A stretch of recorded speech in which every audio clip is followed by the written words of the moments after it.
Good morning, everybody. Happy Wednesday. POS mornings. Me and Bobby. Good morning, Bobby. How are you? I'm good, Pat. How are you? Welcome to the POS show where we're both the wives. Yeah, we are both the Y. We are both the lady that's kind of cute, but also has a big forehead in Minnesota. And neither of us are the nerd that bangs her sometimes is mean. Neither one of us I are that guy. I just meant I made Stupid nerd. cannolis all night and you were bitching about your sleep. You were just acting like the Yeah. wife in a relationship. Oh, I thought we were talking about that show Steel Toe in the morning, where there's that lady who's kind of cute, and then that nerd who bangs her.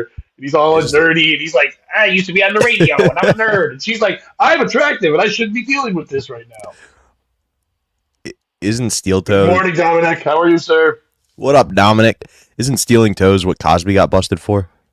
Like, Stealing toes. yeah, he's like, Isn't you're that- gonna go to sleep and I'm gonna get him. I'm gonna I get thought it those was named toes. after his. I thought it was named after his favorite racist nursery rhyme, "Eeny, meeny, miny, mo." He's like, well, I can't call it N-word toes, so I'm going to call it steel toes because he would love to call it N-word toes. That guy. And if you haven't seen that guy and you don't know who we're talking about, good. Your life's fine. It's wonderful. There you go. Stealing toes in the morning with attractive for a Minnesota lady with a forehead and nerd. That's their show. All right. But Bobby, yeah, Bobby was. You were saying you were making cannolis last night. Why are you making cannoli? Just for the love of the game? I'm an Italian man. That's what we do. No, it's not. Because I've talked. We've known each other for like 3 years. You've never mentioned making cannolis once.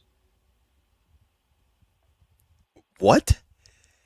When Are have you you ever serious? mentioned Dude, making every cannolis time when on I any log on, show? you're like, you seem like you're in a good mood today, Bobby. I just made some cannolis. Why are you in a bad mood? The cannolis won't stick. Why are you pissed I off will. today? Because I live in little fucking Italy, but I can't find any goddamn cannoli forms anywhere in this goddamn state.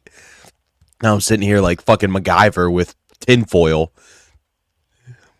Go ahead. First of all, I can guarantee one thing. I have never once in any of the podcasts we've ever done seen your face on the beginning and said, "Why are you in a good mood?" That has never Okay, happened. that's fair. Yeah. I'm like, why are you about to hang yourself with a cannoli noose? I didn't know they made those. Damn, bro. Who's got you cheesing like that? Never in this household. No. Why a gluten-free cannoli? Isn't cannolis just gluten? Is that the problem? No, Is I'm that why it's not asking. Like, working? No. Is that why it's not working? I'm asking you. Is that why it's not working? you know what? This Friday at my at a comedy show in Derby, our headliner is a very funny comic, Giancarlo Biondino. Also, you can tell by the name, Italian as heck, and also on his Instagram, which I think is like King Henry's Kitchen or something like that. He bakes like every morning in his house. He's this awesome comedy writer, but also bakes. I'll ask him what's wrong. I'll try to find out if the gluten's the problem with the cannoli on Friday. But like, yeah, I would guess you need gluten. But is this for like a lady friend? Is this like to impress Italian people? Are you joining the mob? What's going on? This is what you do as an Italian man. You make cannoli. I don't know what to tell you. I just have to do it. No, I know a lot of Italian men. They don't make cannolis. They eat the cannolis. They sit there with their little tiny coffee cup because they got stupid little hands and they can't hold a real coffee cup like a man does, like this. They got dumb little hands. So I have a real cup. They have tiny cups and they have the newspaper. They don't read it. They just use it to throw at their wife when she doesn't bring more cannolis. Well, those aren't the right Italian men. Then you need to find different Italian men and let them into your life. But You why need to are find- you? The simple fact that you're saying you're having issues and can't find shit tells us that you're lying and you don't make them every day. The fact that you No. don't know where to get stuff and what you're doing and you're having issues with it all night, like a big-headed, forehead woman from Minnesota. Oh, Who's where is getting this banged by a filter nerd out all of the day. blue? Jesus. I don't know. I don't know. It's just fun. Hatred, I haven't watched. okay. To be honest, I've never watched Steel Toe. I know who he is because I watched other podcasts that make fun of him. But you and I, before the show, were kind of quickly talking about you did that. I had a sleep study, which I guess means I was complaining about my sleep, which makes me a woman in your scenario. I didn't know how I was a wife. Is that what wives do? Do they complain about sleep? Sleep, breakfast. Where's my gluten-free cannolis you promised? It seems like women always have a complaint. See, right there. You're making it for a woman. Oh, no. I just meant in general. Like, because I'm the cannoli No. maker. I'm filling You're every. not the cannoli maker. I'm the You're not cannoli the maker. cannoli maker. Yeah, We're not dude. calling you that. You're Yeah, not. dude. I'm the cannoli maker. I don't know why. Because I fill everything with So cream. what? Dude, that's so gross. That's too gross for 8 something in the morning. Filling stuff with cream. But okay, are you really having issues? Or are you just been in making a batch and you're just tired from that? Are you having problems? Are you getting mad? So here's the thing. Okay. There's a number of ways to stuff a cannoli, if you will. The route I went was with pizzelle dough, and that tends to be a little more sticky. No pun intended, and it's really hard to roll. Stormy, where's my cannoli? Stormy wants the cannoli. Hey. Yeah. Me too. I also want cannolis, especially since I tried to make You're them all making night. them. What's the guy? You said the thing's called was Pinocchio's evil gay cousin, Pizzanzio. What was his name? I thought it was just cannoli. No, what was the thing you made? You said Pizzanzio. Pizzelle. Oh, pizzelles. Pizzelle. That's like the flat waffle. You've had those before. The flat. Don't Google blue waffle. I know that. I don't know a flat waffle. I mean, it's just like a waffle, but it's flat and real thin. Waffles are flat. Okay. Waffles are 3D. Pizzelles are 2. Waffles aren't 3D. You don't have to put on glasses to look at waffles. I've never put on those goofy glasses. Like, you do if you get it. Syrup. Oh, are we doing our 3-point moves? Yeah. Let's not start that again. That's the evening. You want to see my goatee? Anyway. No. Yeah, so I'm just making cannolis. I got a little free time on my hands. I want to try to embrace my Italian roots, trying to be healthier. So we'll see how it goes. If anybody knows where to find cannoli forms in Yonkers, let me know.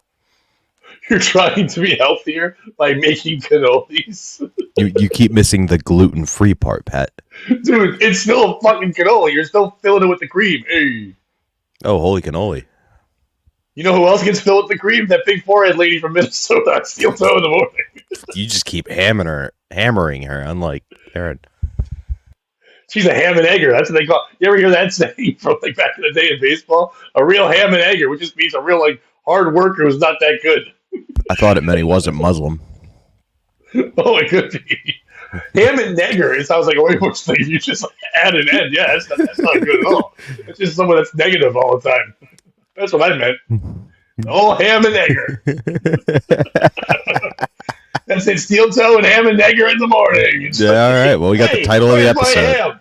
Where's my ham? Stop being so negative about my ham, you old ham and egger. Do you eat ham? I do when it's there. I don't search for ham or go for ham. You know what I mean? I've never gone to a restaurant and ordered ham. If I have a choice, like a lunch thing, if it's going to be like a club sandwich, I'd go turkey or tuna before I went that. But Easter, if someone makes it out of ham, I don't mind it. Breakfast meats, I'll go every other breakfast meat before ham. Oh yeah, ham's fine, but I've never yearned ham. I'm the only type of pig meat I really like is pulled pork. I don't do bacon, don't do ham. Fantastic. That's it. Well, it's the way to go. It is. I think that's you want to live this more pork. No. I'm like that's it. That's it. It's the best. Corky's.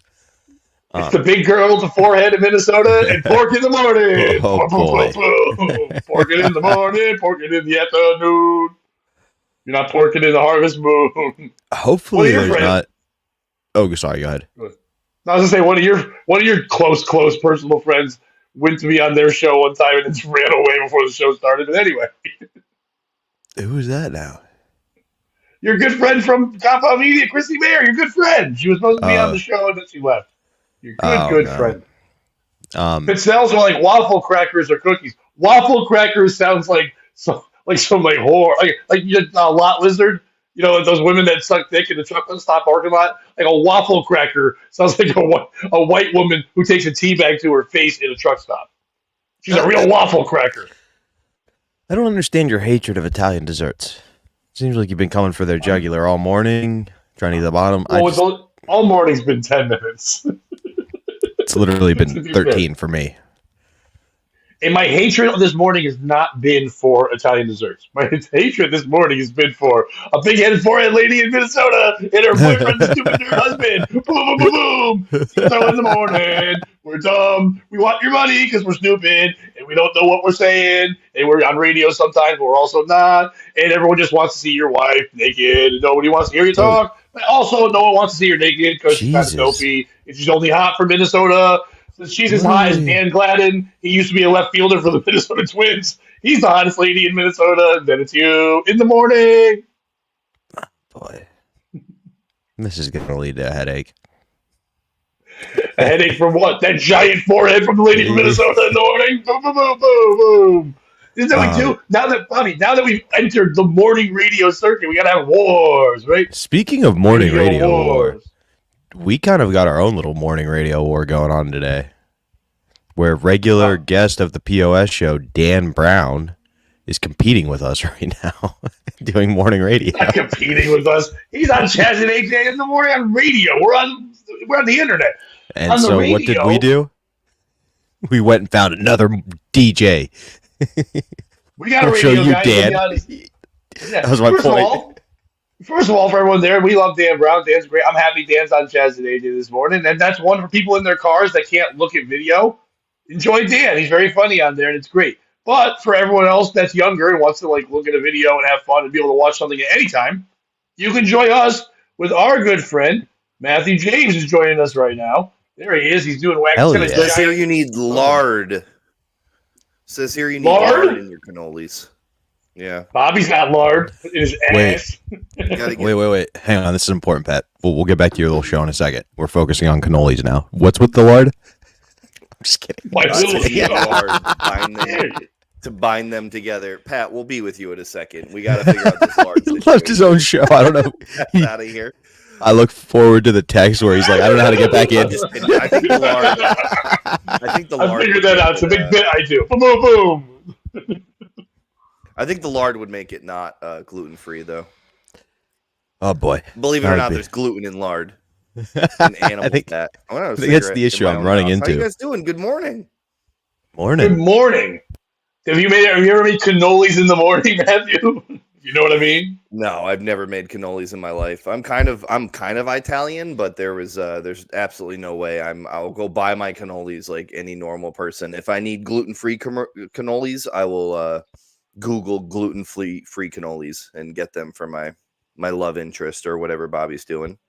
Well, then you can Yeah, go it's down. definitely for a love interest. Without a doubt, this is not for Bobby. Bobby is not. Matthew, you have met Bobby in person. I've seen Bobby in person. He's not. You don't look at him and go, "Oh, gluten free." Look, we all have a lot of facets of our lives. You guys know me in my comedic form, right? Some people know me as Bobby the Cannoli Sure. Man. No, Terry. The game is not being played. This is the morning. You know, we play the game in the morning. But I that's mean- like 5 points, I guess. That's Is this 5 points for Terry. Are we at a radio war, Pat? No. We're not in a radio war. We're in a podcast war against a show that doesn't know we exist. Steel Toe in the morning. Boom, boom, boom. I don't know. I'm just yelling at them. Oh, Steel Toes Odd. Gotcha. Oh It's not man, him. I don't think Good morning, I don't even know what that people. guy How are we is. doing? Doing good. Good morning, Terry and Nee, by the way, and Stormy and Dominic and everybody that's hanging out in the chat. What did you do last night, Matthew? Did you make cannolis? No, this is a horrific intrusion on my life, so I had to literally prep by going to bed very early and try to not fuck this up for you guys. You could never fuck it up for So, us. We just love your presence regardless. I did a trivia night last night in Westfield, Massachusetts. They forgot to pay me. I've been doing this trivia for like 8 years, and every time when I'm done with this fucking trivia, it's like some big mystery that I need to get paid. And like, I don't know, 5 times a year, I get sick of waiting around for my money, and I just fucking leave. So Yeah. How did they pull it off? there's When I that. used to Yep. do comedy like that, they would places that I knew wouldn't pay me. Like they would always say one guy can pay you and no one else, and then that guy would mysteriously not be there that night. And they're like, "We can't give you a check. We can't give you cash. We're not allowed to give cash. Come back tomorrow morning." I'm like, are you sure? You want to give me a number for? No. If you come back tomorrow by 10 a.m., someone's here. You get there 10 a.m. You need the money. The place is closed. They've already got a for lease sale on the front, and they've already closed up shop. So it's No thanks to you, Pat. No, I ruined everything. Oh, God hey, I damn it. offered you 311 tickets last week, and you graciously declined. And then imagine my surprise when I see you live streaming from the 311 concert at the Tropical Mohegan Sun. And I have brought this up on other podcasts, and we'll bring this up real quick now. I actually turned this into a Yeah. bit. This is how much people don't like 311. So I was at the other radio station I work at, and they had offered 311 tickets. I was like, and when someone Did said to they? me, "Hey, are you going to go to? You're going to the casino because you have a show Thursday night, so we know you're going to be there. Do you want to go early?" I'm like, I don't want to go see 311. I'd rather just like hang out and then go to my show.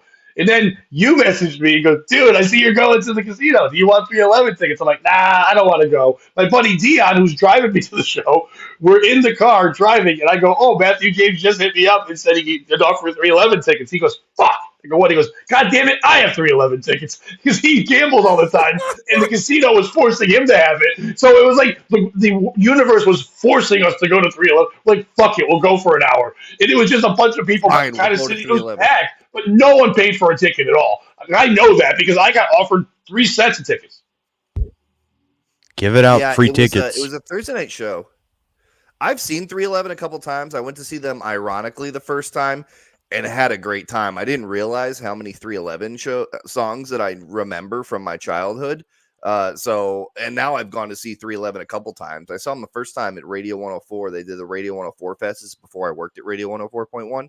And I went to go see their Radio 104 Fest, which was fucking bad. It was not good. It was 311 and a couple other guys. Oh, the Verve or the Verve Pipe. Whichever one does Freshman was there. You're on radio. I think it's the You Verve. front sell and back sell songs. The Verve. Yeah. I think it's the Verve. How's my audio, even you sexy boys? It's doing good. Your audio is fine. The Verve had that one shit song, the Freshman. 311 does have a couple songs you know, but even if you don't know them, you know them because it's the same rhythm of all groups from that time where you've got that one guy who kind of like auto-tune sings, and then the other guy who thinks he's Pitbull Jr., and then he kind of just comes out and goes, da da da da da da da. The other guy's like, come original, come original. And I'm like, that's every song. And then he Yeah. you could do this job. You could do that job, Pat. I hope you've said that you could be that guy in 311. You absolutely could. He's a little more active, but I've never really what? I don't have the cardio. He did it for like 3 hours. That guy is sweating. Storms around the stage like his name is El Nino. Nice. Matthew, I don't know if you know about this. I don't know if you know about this story. Bobby and I talked about it last week. Do you know about Charlotte the Stingray? No, I do not. Charlotte the Stingray in North Carolina is a stingray who has been in captivity in an aquarium with nothing but sharks. No other stingrays. They've been keeping it because they've been rare. But a couple months ago, they discovered that this stingray is pregnant. And there's been no other stingrays around it for 8 years. So while people were speculating that a shark and a stingray made some sweet love and that there was going to be a freak shark stingray baby coming out, the update is the baby's not here yet, but they have realized that it's not freaky love between two different species. It's also not from clones. Some people are saying maybe they're stingray clones and they're putting them in there. No stingray clones. It's what Bobby, you and I talked about. They say it's the asexual thing, but really it's Jesus stingray. That's what's happening is coming here, is that there was an immaculate stingray conception that this baby is coming soon. Any day now. But this stingray is pregnant, and it's drawing a ton of money for this place in Henderson, North Carolina, the Eco Aquarium, because people can't stop going there to stare at a pregnant stingray. Who's the piece of shit in this story? Is it piece of shit in this story? Is it the place, the aquarium, for hyping this up and letting everyone know to drive in business, to stare at a pregnant steer? I don't know if I'd ever go drive anywhere to stare at a pregnant anything. I can't imagine what pregnant thing I would go look at all and go see that. Is it the stingray for being a slut? I don't care what you're saying. You fucked the shark. They're covering it up. This feels like a huge cover up. They don't want to know that there's a freak monster coming out soon. No one wants to know that. There's no way it's an immaculate conception. I don't even believe the first one really happened. And if it is this place, Henderson, North Carolina, are they going to promote this as Jesus Stingray, the second coming? But it doesn't have to come in a person form. Now we have Stingray Jesus, and people are going to start following that shit. Is it sharks? Sharks are fucking vicious and terrible, but are they fucking other animals now? Because if that's the case, fuck them biting kids. I'm afraid they're gonna fuck me in the water. If they're fucking stingrays, we're next. Our cornholes are way sweeter than a fucking stingray's cornhole. It's gonna be terrifying as hell. So who's the piece of shit in the story? How do you go first? It's the aquarium in North Carolina. Every time we've reported on this story, you've gone out of your way to be like, and they know for certain it's all sharks and this one stingray. How are they so certain? Do they not have It's their other tanks? aquarium. Why did they put one stingray in with the sharks? Why didn't they have other rooms for the stingrays? They wanted something weird to happen. I'm guessing we're going to find out there was some dad stingray down the road that they're hiding. It's the aquarium. It's a publicity stunt. The only other acceptable answer is that everybody makes mistakes, and God did too. He meant to send his second son to clean up all this shit we're dealing with the retarded guy versus the other retarded guy running for president and the nuclear war happening in the Middle East. And he was like, time to send my son. Oops, it's a stingray. I don't think he made a mistake. I think he feels like he made a mistake last time by making human Jesus because we killed human Jesus in 33 years. Killed He's that like, fucker. maybe they won't kill stingray shark because that was way more terrible. We can't kill him because we're bad at killing things in the water anyway. We've never gotten the creature from the Black Lagoon. We've talked about our feelings about the Black Lagoon. It's the most racist of the lagoons. But we've also talked about that the Loch Ness Monster, we've never killed him. We don't know how to Kraken. We've never gotten the Kraken. So we won't be able to take care of Sting Shark Ray person, or as I like to call him, Ray Shark. That'll be his name, Ray Shark, the Savior. But yeah, I think this is Jesus sending him down to save us all. Well, my concern with that is stingrays spend a lot of time just like lying on the ground. It's going to be hard to be like, is the stingray dead and it resurrected, or was it just asleep for 2.5 days? Like, it's going to be a lot less impressive when it rises. Was there a Last Supper fish style? I want that like underneath, like all the coral and everything like that. Was there like a Judas snail? I think it'd be a snail. When you see the sharks and the stingray all facing the same direction, you're like, oh boy, I got a bad feeling about shark Jesus coming. Ooh, is there a Jonah whale that goes inside a human's mouth, like Lizzo or something? Because you need something large, and it goes in there and lives inside. It comes out Liz's blowhole through a flute. That seems preposterous. Yes, Matthew, piece of shit in the story. I'd have to agree. I know we like to take counterpoints, but I believe this is a publicity stunt. I believe that they snuck a stingray in there after hours. They got it on, or I think that this is a publicity stunt. I think they knew what they were doing. They snuck one in there, got this thing pregnant, got that stingray out of there. So it's either that or the real piece of shit in most scenarios is Steve Irwin. I think this Steve Irwin. Blaze just said it's him reincarnated, so he's coming back as a stingray to take out people. Blaze, I'm glad somebody's ready to be funny this morning. Unlike me, it was like, I think it's Shark Jesus. It's dead. No, Bobby, when it comes to religion, you're a passionate man. I understand that. That's fine. I don't think it's a publicity stunt. Bobby, because you brought it up, the reason why this stingray, it's because it's an endangered certain kind of stingray, and there aren't many left. So they had brought this one in, and they had to put it in an environment. They had to find the right other creatures that wouldn't fuck with it, and then literally this one might have fucked it. But they thought, they said sharks never mess with stingrays, and then other things in there too, but they could do it. At the Echo Aquarium in Henderson, North Carolina. By the way, I want to keep saying that because, not that I know about the top aquariums in the world, but I've never heard about any aquatic knowledge coming from North Carolina in my life. So come on, Dad. Good basketball, good barbecue, but not good stingray knowledge. Come on, you don't think the aquarium where they're like, we've got this super rare stingray, oh, just throw it in the fucking shark tank for protection is top of the line? It's an endangered species. We tried this. This is perfect. That's like Jurassic Park thing. Is the Jurassic Park Life Finds a Way thing where they're fucking themselves? Is that what's going on? Yeah, I can't wait till Newman shows up and he's wearing a different Goonies outfit every time. You're like, oh no. But Bobby, I like your point there. When you're like, yeah, why would you? That's a crazy thing. What else is like that? What else can you take is something that you wouldn't throw in another scenario, like taking a stingray and throwing it in the shark tank?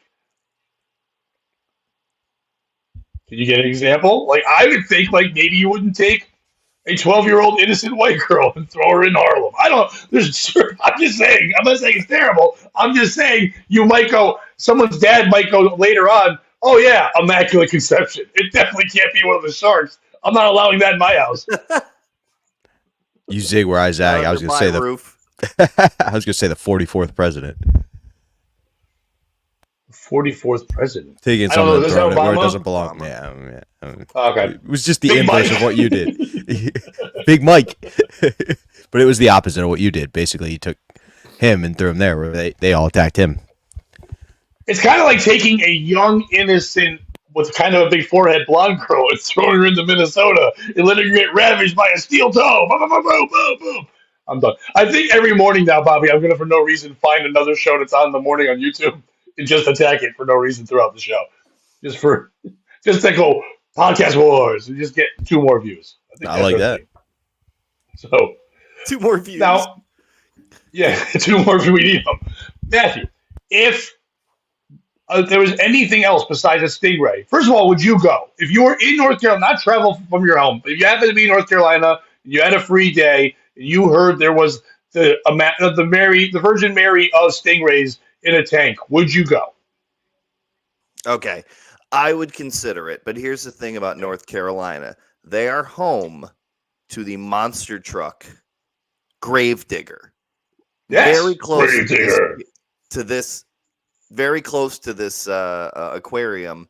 You could just go see like 15 or 20 of the retired Gravediggers, and that's about as far as I would make it because I'm white trash. I'd go, oh, let's go see Gravedigger, and we'd go see Gravedigger instead. So I'm sorry, I would not travel to North Carolina to see this Immaculate Conception, but I would go see Gravedigger. And if they ever put a stingray in the Gravedigger exhibit and it got pregnant, then I would drive back to North Carolina. Absolutely.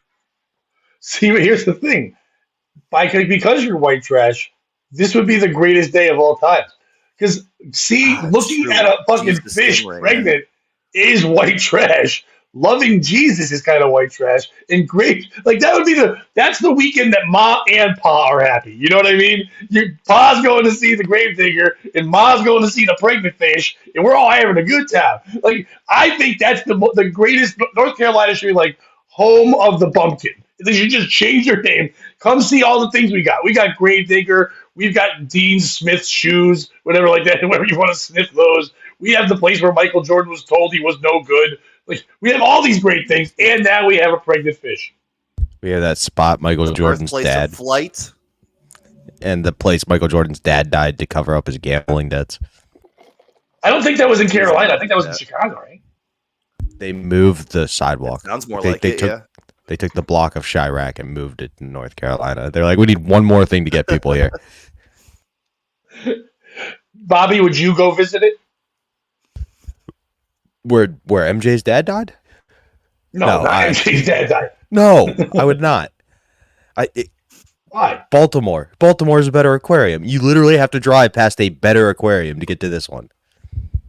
Multiple better. But what's better? Right? How's Yeah, what's better, Bobby? They have their What own. makes it better? For starters, they have their own fucking stingray tank, just for stingrays. Then they don't have to worry about this shark Jesus problem. Let's start right there. Secondly, Yeah, who wants to watch that? yeah. Secondly, Segregation? Fuck you. Nobody wants that. well, in North Carolina, you would think. Anyway, but have you read the Bible? Anybody who comes to see clearly, Jesus doesn't get painted in a great light. It's always like some random weirdo or the tax collector who climbed a tree. Yeah, leopard, yeah. Yeah, it's never just a normal, cool-ass dude with a big dick coming to see Jesus. So if I'm going to go see the stingray, I'm going to be in the fish Bible as like a loser. That's ridiculous. The most famous musician of all time, the Little Drummer Boy. He's fucking known throughout the land. He has a song about him that barely plays drums in it. That's how good he is at drums. You know, his history's Spoon Man. Like, you know, there's only 2 men who had songs sung about what they do: Spoon Man and Little Drummer Boy. He got there and he said, "No else. The wise men are fucking known as fuck. They brought gifts, and some of their gifts suck. They're famous. You go there, you could be a 5th wise man." Who was the fourth? Oh, the guy who showed up before you. Frankincense, okay, fair enough. myrrh. Yeah, what would you bring? Myrrh. If we were the three wise men, and we can't bring gold, frankincense, or myrrh, what's the equivalent? Why not? Instead of gold, maybe I'll bring crypto. I was gonna say Bitcoin would work there. I'll bring cocaine. Okay. Cocaine. Instead of gold. Matthew. I'll bring myrrh from the Impractical Jokers. I'll bring James. Nice. The Impractical Jokers. Okay, Mary, we're gonna need you to shake the baby Jesus. Shake the baby Jesus. So you bring myrrh. I'll bring Judy Gold, and then so we got Judy Gold. We got myrrh, and then Bobby, you got to bring Frank and Sense Sinatra. Well, here's the problem. It turns out Frank fucking hates me, so he's not gonna get in the car. What other? I'm having another cigarette.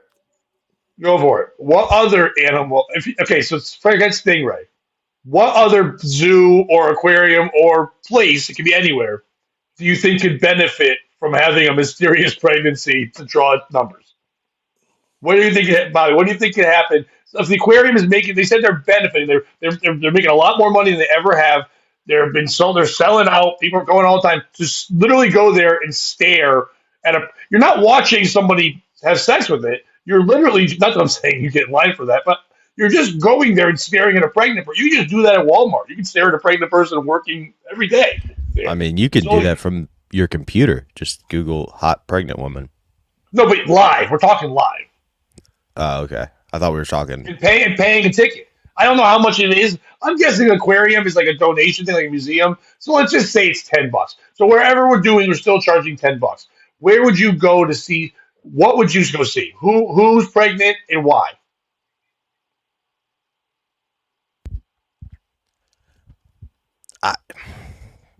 I don't think you could convince me that there's something worth seeing that's pregnant. Unless if it was like just other than like if I'm the one who made it pregnant, but like my point being like I don't think I'd get all jazzy. Yeah. Like unless if it was me, you know what I mean? It's just like, oh god, I got to put up with somebody else's fucking wife who's acting all miserable. Or, I don't know. I guess every like 10 years or so, China says they did this where they immaculately concepted a kid, and then a bunch of geneticists go like, that's just a monkey fetus or something. Like they don't actually ever clone it, but if they did a real clone, that'd be cool. I would go see the WNBA if everybody was pregnant and at all different levels of being pregnant, because I think that would make the game exciting, because there's really no like good play, but like the one that's only 2 months pregnant can go inside more. She's not afraid of getting hit, but the more pregnant you are, the more you got to do the outside game. And at any point, someone could just go into labor, or you could slip because they break water. All of a sudden, people would want to go. And then when a baby comes out, you have the baby at the game. So when you do go into labor and have the baby, that baby automatically is put in next year's draft. So you have to like hope. Now you have to think: do I tank my team so I can keep my child, or does my kid go to the New York Liberty? Like, you know what I mean? It's become like a game you really would get into. I feel like you're dangerously approaching something here, a concept in general. Like you're getting real close to a problem. What do you mean? a couple of generations of your solution. It could be a final one. You never know. Yeah, just like a couple of generations. WNBA. We know who got them pregnant. It was Brittany Griner. So it's all mystery has been solved. It was Brittany Griner knocked up all 27 girls on this fucking. But I like that concept. Am I going to see Jen Rosati pregnant? Am I going to see Rebecca Lobo? And now I've exhausted all 2 of the WNBA players I've ever known in my life. So. It's like Caitlin Clark's coming into the league and someone's cutting in her. Like, all right, yeah. You get all excited for the league.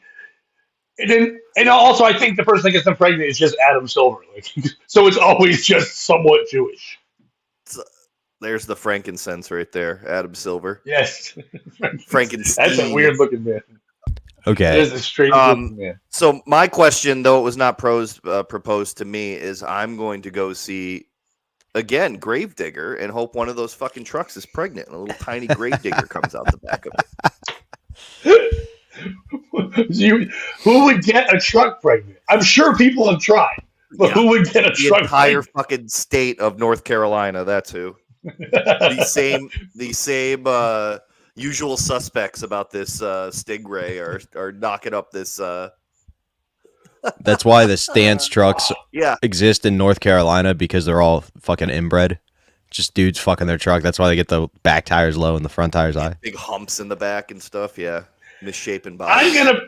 I'm gonna premise this by saying I am making a joke next, and I'm not saying I want any harm or anything bad to happen to animals. But man, do I hope that stingray baby comes out and it's half a guy. Do I hope that some guy who works at that aquarium snuck in there and was like, look at that sweet, sweet stingray puss, and blew one in there, and it comes out with arms and a little face on the, like, you know, if you ever seen the back of a stingray, the face is right there on the back, on the bottom part. If that was just a human guy, face. oh, dude, it was exactly the same face as the janitor. Dude, that would be the greatest thing. They'd have to bring Jerry Springer back from the dead and have to start his show over. This guy would be the most famous stingray baby guy, and then also the father. That would be amazing. Now, I don't want anyone going out there now and sleeping with stingrays to make this happen. I appreciate that you love the show. Please, please don't force your sexuality on top of a stingray and make sweet love to it. Make sure it's consensual with stingrays, and do it in the privacy of your own home. Do not go to their home and break in. Marry a stingray like a good man does. Make love to a stingray. Raise the stingray babies. Don't be like Bobby and leave it because you got it pregnant. Well, I did finally. This stingray is getting, this baby stingray when born. Do they have a plan, do you think, to have it not get immediately eaten by the sharks in this tank? Because I'm sure this mama stingray can fend for herself. These baby stingrays, they're getting gobbled right up, correct? Yeah, it's a plan B, I hear. No, I don't. They haven't told us the plan. I think they're they don't know what's next. I think they're afraid this baby's ever going to be born. To be honest, maybe they just gave it Taco Bell and it's not pregnant, and they're just like, how do we get people to come to our shit aquarium in Henderson, North Carolina? Yeah. I don't know. Pregnant stingray, could be shark baby. How do people talk? We're talking about it, and it's the dumbest thing ever. But Charlotte the stingray, whore of the stingrays, is about to have a child. And like, yeah, I don't think there is a plan, because once the baby is born, I mean, yeah, we'll want to go see it, but yeah, I don't think that baby can also be in there, because then you would think the sharks aren't going to know that's a stingray. That's just tiny lunch. Yeah, it's over for them. It's in their best interest for this stingray to not be born and to just ride this hype train of the immaculate conception stingray, I believe.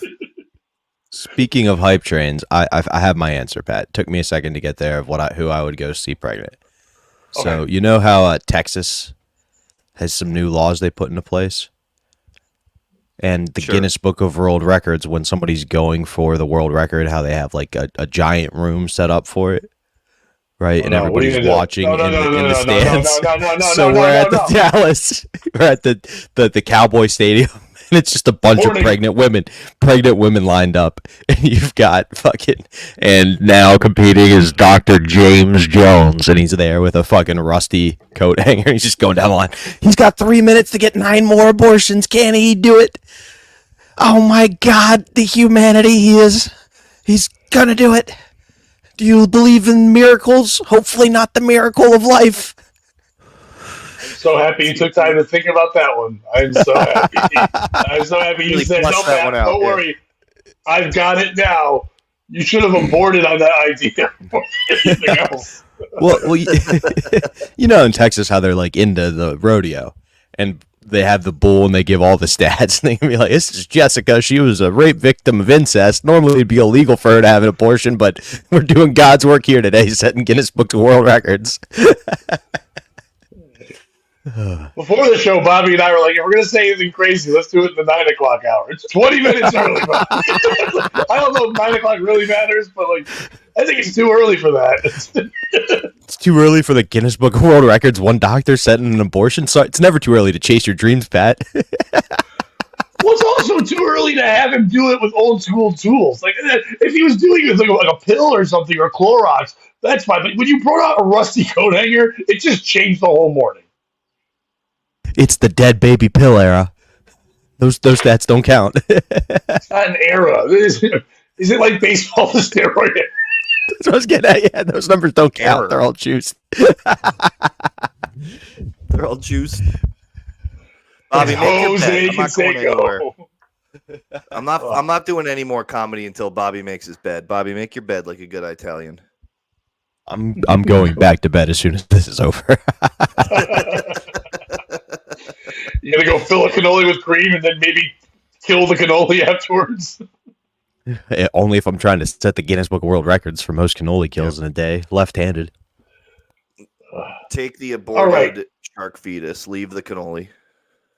I think we're gonna move on from Charlotte. By the way, good luck, Charlotte. I hope your baby's great, and we will keep people updated on this until we find out where the baby is. Bobby, we should probably, if we have anyone who lives in North Carolina that watches the show, if they could go and try to get some video footage or get some questions on the street. Let's do wacky man on the street shit like radio shows do. You know how a morning radio show will take a guy who's kind of funny and be like, hey, you want to be a part of this morning show? Instead of us paying you, why don't we just send you somewhere on your own dime and spend gas, and then you talk to people. And then as it gets really popular and you think you're part of the show, we'll tell you we don't need you anymore and then use another guy. We'll do that, but here. We'll do it here. Maybe we'll get that girl that girl from Minnesota who's got a big forehead. Maybe she can go there and she can leave that guy in Minnesota.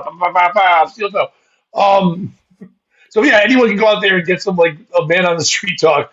I want to know who's pumped, who's can't wait, who's I can't wait to see this baby, because I'm sure we're making jokes. There are people who can't wait. The TikTok channel for this aquarium is getting millions and millions of views for every time they put out a thing of this fucking stingray. It's captured America's stupid hearts. I think one of us has to get pregnant here, and we need these views. There's millions of views out there. It's up for grabs. One of the three of us has to be immaculately conceived. Yeah, but see, here's the thing. Right away, everyone will know who it is. If it was you, we know Ryan Roberts did it. And if it's me or Bobby, the other one did it. We already know. It's not even hard. We just know that we're the only one. You know what I mean? It's just we're the one getting each other pregnant. What if they put us all in a different tank? They do.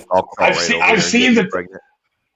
Bobby, you and I have been to Radio 104 and visited Matthew. There's several tanks that Matthew goes into. He's supposed to be in one, but he keeps moving to other tanks. Sometimes he's a country western guy. Sometimes he's Spanish. Sometimes he's alternative. He's all kinds of stingrays. My favorite Spanish. I get bored. Easily, so I walk around to the other radio stations and try to get on those. And by trying to get on means no one else showed up, and he's just on. Oh, I am. I'm filling in for people all the time, and I'm filling in on the Jammin', the one that plays Cardi B and stuff like that. And I have to go on there, and on those ones I just front sell, back sell music. I'm just doing boring radio stuff, but I can't help myself. I'm Jammin' 107. It's Matthew James. I can't not do that voice. Why are you doing that voice? I'm I can't not do that voice. I'm sorry. We need you to stop. You have the air horn? Not as much. Get the air horn. I don't have any props. Got it. No, you just gotta be a button. You can.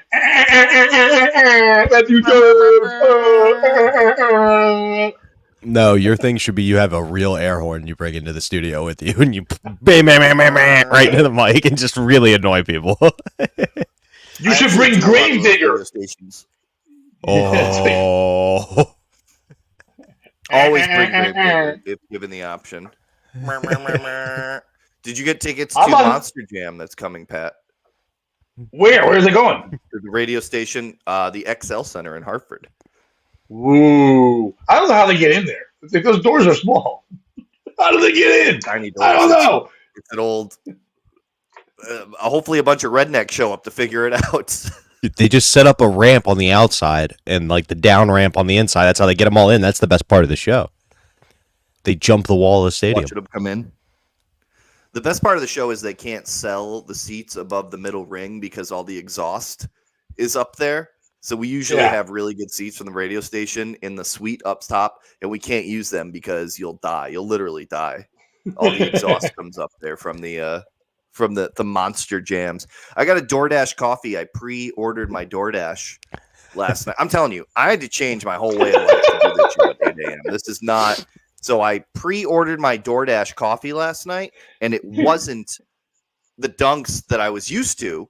They put it to one in 10 miles away, so I had to cancel that order. So I got my DoorDash, which came at 7:15 this morning, a half hour before I woke up. So my coffee's already cold, but my sandwich was disgusting and got rained on. It was very gross. But I had to change my whole life to do this show, Pat, and I hope you appreciate it. I'm not a morning feller. Well, yeah. First of all, we do appreciate it. Bobby and I both do. We love you, but also you could have said no. No, I would never because that's not me. That's what I do. I say yes, and then I fucking complain about it until the deed is done. That's what I do. I've actually got. That's exactly what I do. Go ahead, Bobby. I've got a way to repay you because it's $1 million idea. You want to see something? I have a dream. You have a dream. Your dream's to see Gravedigger. Mine's to set the world record for abortions in an hour. And you said that all these sweets are full of carbon monoxide. I think we could do. Oh, God damn it. 2 world records at once. If we just fill that upstairs suite. We lost Pat. That's not the only thing. It's not the only thing we're going to lose if we live out my dream. Funny thing is, Bobby, since you said that, 10 people just jumped on. Yeah, I know. He's talking about the issues. My man's got a dream and a plan. We're talking about abortions. Via monster truck exhaust. Did you guys see my deer? Can you see him? Yeah, my deer on the wall. This is a real This is really my basement behind me. This isn't a digital background. It's not a fake basement. No, it's not a fake basement, and you can tell, and you can't see it, but he has a WWF championship belt stuck in his antlers, and then you can see Dave Bautista over here. Can you see his pecs right there? Yum. I like how you can't see his face; you can just see his pecs. No, it's the deer. Yes, that's it. But Bobby, real quick, it does work out your whole plan because what are you going to need when you're done? You're going to need a grave dug. You're going to need a whole bunch of graves dug. So it really, I don't like it. I don't want to be on board, but it works out perfectly. And if you think about it, right, it's going to be a lot easier to set the record for grave digging if a lot of them, every other grave is just real tiny. Terry Nee, put the lotion on the deer, or it gets the hose again. We got Basement Boy getting fired up about his antler life. I don't know how the deer got pregnant. Bobby, you got something? Yes, I do. And that is our current president, Joe Biden, this is a political story, won the presidential primary in Michigan despite many pro-Gaza and pro-Palestine protests. So basically... Sorry, grab my button. Go Biden. But rock. Well, that's kind of my thing. Who's the piece of shit in this story? Is it the newspaper that reported the guy running unopposed won despite these heavy protests against him? Is it the people of Michigan protesting for what's going on in Gaza when Flint still doesn't have clean water and Detroit is one of the highest murder rates in the country? Like, you think the Gaza Strip's bad? You got just as much luck of dying going outside in Detroit, Or is it us for caring about politics? We'll throw it to you first, Matthew. You seem fired up. Yeah, I was say us. You seem like you won't shut the fuck up, Matthew. We don't care. So he is running unopposed, right? And that was the Republican. That was for both of them, right? This was for to see who's on the ticket in both parties, correct? In Michigan last night. Yeah, but Michigan is one state, so whatever you're registered, you have to vote. Some states you can vote in both primaries, some you can vote in only one, some you can only vote where you're registered. I think the piece of shit are the Michigan Republicans who think that Nikki Haley is a moderate. Nikki Haley is being they want her gone, so they're calling her Nikki Hillary, claiming that she's a moderate and she's a liberal and she's a rhino, a Republican in name only, when really Nikki Haley is more right than Trump, is more conservative than Trump. She thinks these frozen babies down in Alabama are actually babies. And Trump's like, I support the IVF. And Nikki's like, those are babies to me. Embryos are babies. You don't fuck with these babies down there. The real piece of shit are the Republican, if you can believe it, the Republican voters of Michigan, I believe. Fair enough. I would say if you're a Republican, you probably shouldn't live in Michigan, right? It's kind of like New York. If you're going to complain about how everything's liberal here, you're like, you know what you signed up for. Same with the people who are like, I moved to Los Angeles and now there are all these liberals here. It's like, yeah, pick the middle of the country.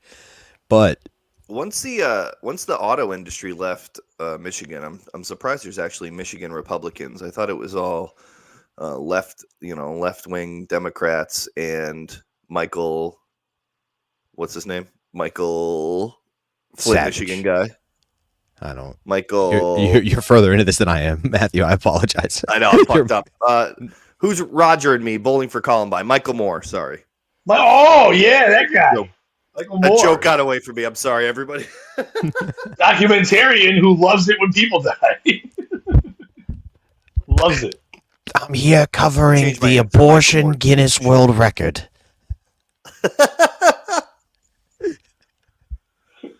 I've dressed up as a pregnant woman to get into the seedy world of competitive abortioning. We've got to thaw out these frozen babies. They're so cold. We've got to thaw them out. It's global warming. That's what's freezing the babies. How is it cold in Alabama? They can't be frozen. There's no Eskimos in Alabama. Roll Tide. Roll Tide. You always got to roll Tide. What are we doing here? We Mine got fell apart politics. there. Sorry, boys.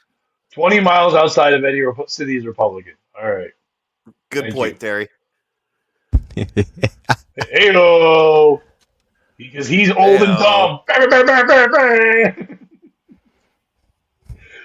Pat, who do you think's the piece Bobby, of shit? Yeah, as I say, if you're going to ask me, the piece of shit in that whole thing is not from your story. It's not Biden. It's not people care about politics. It's Matthew James. How the fuck can't you make breakfast in your own house? How the fuck you don't have coffee? You can't make coffee? You don't order a sandwich? You have no ability how to fucking thrive in the day? You shouldn't be allowed to vote.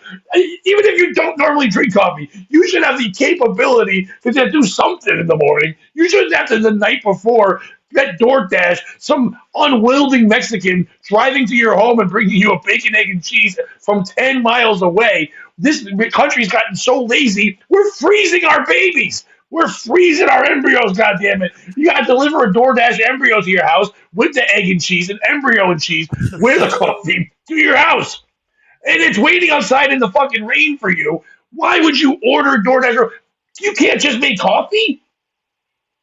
I do have a percolator here. I've got an old school percolator that I make Those coffee are in. great. Those are great. During the pandemic, I was doing it all the time. Now I'm on these. Dunkin' Donuts has this great $7 coffee. It's $20 when you get it DoorDashed, but it's a cold brew with a shot of espresso in it, and it's the only thing. It's the closest I'll become to being an addict. It's the only thing. I get headaches if I don't have this exact coffee every single day. So I'm spending $5-6 a day on these coffees. Yeah, you're right. No, you're right. But I didn't. I have a girlfriend, and she usually makes them. But this was even too early for her to get up and make me my coffee. But you're right. I am a piece of shit because even in that scenario, I'm not making my own fucking coffee. Yes. So there you go. As long as you're clear there. Now, Bobby, the real answer to your thing, it's the Democratic Party overall. It's not because we shouldn't even be having Joe Biden there. It shouldn't be Joe Biden. Joe Biden is going to die. It's not even an old joke, whatever. He's going to die. You don't take a cow that's about to die and say, these are going to be the best steaks. I don't want old meat. You know what I mean? We need new meat. We need new, fresh meat. So, yeah, and then by saying, oh, it's because of this or that, why he won or what, he's running unopposed. It doesn't matter. Like you said, it's in Detroit is fucking Gaza Strip. Detroit is fucking the worst place ever. I'd rather be in Ethiopia in 1980 having relief bag rice dropped on me and having Susan Summers come over and rub my head and going, look, this one might live, than be in Detroit ever. That's the worst place ever. The best things that have ever come out of Detroit are a white rapper, a guy who used to rap and now shoots Bud Light cans, and that shit band Kiss. That's the only good things ever, besides Dave Landau. The only good thing to ever come out of Michigan is Dave Landau, and then everything else is shit. And then, what was it? Michael Moore, that little dance move we did there. It's all garbage. It's stupid. They shouldn't be allowed to vote anyway. So that one doesn't even count. So far, we've had these votes happen in places that I don't even think about ever. South Carolina and Michigan. I never think about those. I know Michigan is shit because when you have a bottle and you want to return it, it's a different price to return it than anywhere else. It says like New York, New England, 5 cents. Now it's 10 cents. Michigan, 347 cents. Why? Because they're so fucking poor and they stink so bad that they cherish it like water world, and they have to carry their stupid little bottles and make all the money from it because they're pieces of shit because they made one good car in 1948. Fuck them. Fuck their voting. Fuck Joe Biden. Fuck Trump. It doesn't matter. I want whatever baby lives through Bobby's scenario of the abortion run wild, that baby, like the 300, should be the next president. That's who it should be. Whoever makes it through the rusty cage. I don't think George W. can be president again, Pat. Because his mom tried to abort him. Well, I think everyone's mom's trying to abort everyone. So if they're smart, yeah. Quick math, Terry D. Good, yeah. It's almost $2,000 a year. That is one of my favorite Kinnison bits where he's like, move! Move! Move! Go where the food is! Fucking food is! I've never been angrier. I talked to Dice this week on our radio show, not to get too offset. Dice is go into it, yeah. Massachusetts. We talked to Dice for, 25 minutes, and we hit the ground running. So we're talking to him right off the bat. We're like, hey, Dice, this, and this. He's like, whoa, save it for the radio. And we're like, no, Dice, we're on the radio right now. He's like, oh, this is beautiful. We talked to him, talked about Kinnison, talked about Opie and Anthony. We talked a lot about Opie and Anthony, and he's telling Ryan and I, he's like, how long have you guys been together? We're like, 20 years. You know what I mean? We've known each other 20 years, doing a radio show for about 5 years. He goes, don't do what Opie and Anthony did. Stay together. It's sad. And he starts getting sad about the Opie and Anthony breakup, which is really funny. Dice is so emotional. Nice. He's like Ric Flair. He's always angry, but then he cries really easily. Because they both remember a time where they could get laid, now they can't anymore. It's like, that's it. But Bobby, before we leave it, who's your piece of shit in your story that no one cared about with politics? Well, I think we got some good discussion out of it, but I think you both missed the boat here, and that the piece of shit in this story is Joe Biden. And here's why. We all know people with developmental disabilities that take advantage of the fact. Go ahead, Pat. Question? No, I have that. I'm the one you guys know. I thought you meant, I'm your retarded define. They're going to be like, can you define developmental disabilities? That's not a good question to ask, buddy. I don't know what you're saying. But that push the envelope. They take advantage of the situation. I think I've told the story on here before. There was a coworker where he had to wear black pants. He had Down syndrome. He'd wear purple. One day, I took my roommate aside and was like, I know I'm not supposed to wear these pants, but they won't tell me no. If you're Biden and you're senile, dude, take advantage. He hasn't dropped an N-bomb yet. He hasn't called anybody cutie pie. He hasn't tried to kiss a reporter like he was Broadway Joe. The golden years being an old man. You're right. Yeah. Yeah. Imagine if your grandfather got to spend his last years being publicly televised. I guarantee you at some point Bob Sr. would have pissed on live television mid-interview, just taking his dick out and started pissing. Like, have fun with it. Play ball. Everybody could get behind that.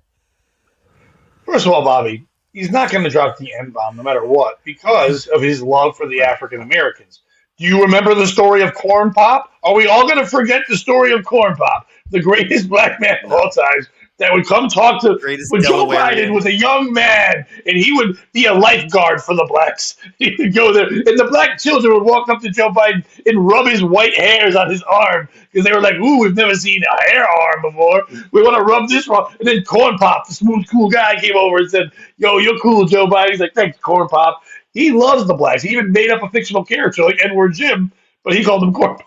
That's it. If Joe Biden is Tom Sawyer, and then he's got Edward Jim, who's Corn Pop. in their magic. That's a When good they point. tricked, and instead of tricking people into painting a fence, they trick people into getting Mexicans into cages. It's the same story. They're basically just doing Huckleberry. The same way if you watch wrestling right now, that everyone has realized that Cody's story is really just the Lion King. If you go down the rabbit hole, it's really there. You got Scar, you got Mufasa, you got the Dusty's Mufasa. Everything's happened there.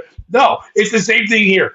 Joe Biden's whole thing right now is that he is Tom Sawyer and Huck Finn and Corn Pop is Edward Jim. That's good. I would like to amend my piece of shit, which was you, for using the reference of Lion King and not Macbeth, which is what Lion King steals off of. That said, wrestling audience probably knows Lion King more than Shakespeare. No, but there's a whole meme about it. They can actually go each character, and it wouldn't be the same way in Macbeth. There's certain ones that are missing because of that thing. But like all the characters go with all the rest of the trial. I don't want to go into wrestling things, but it matches up with Lion King way better.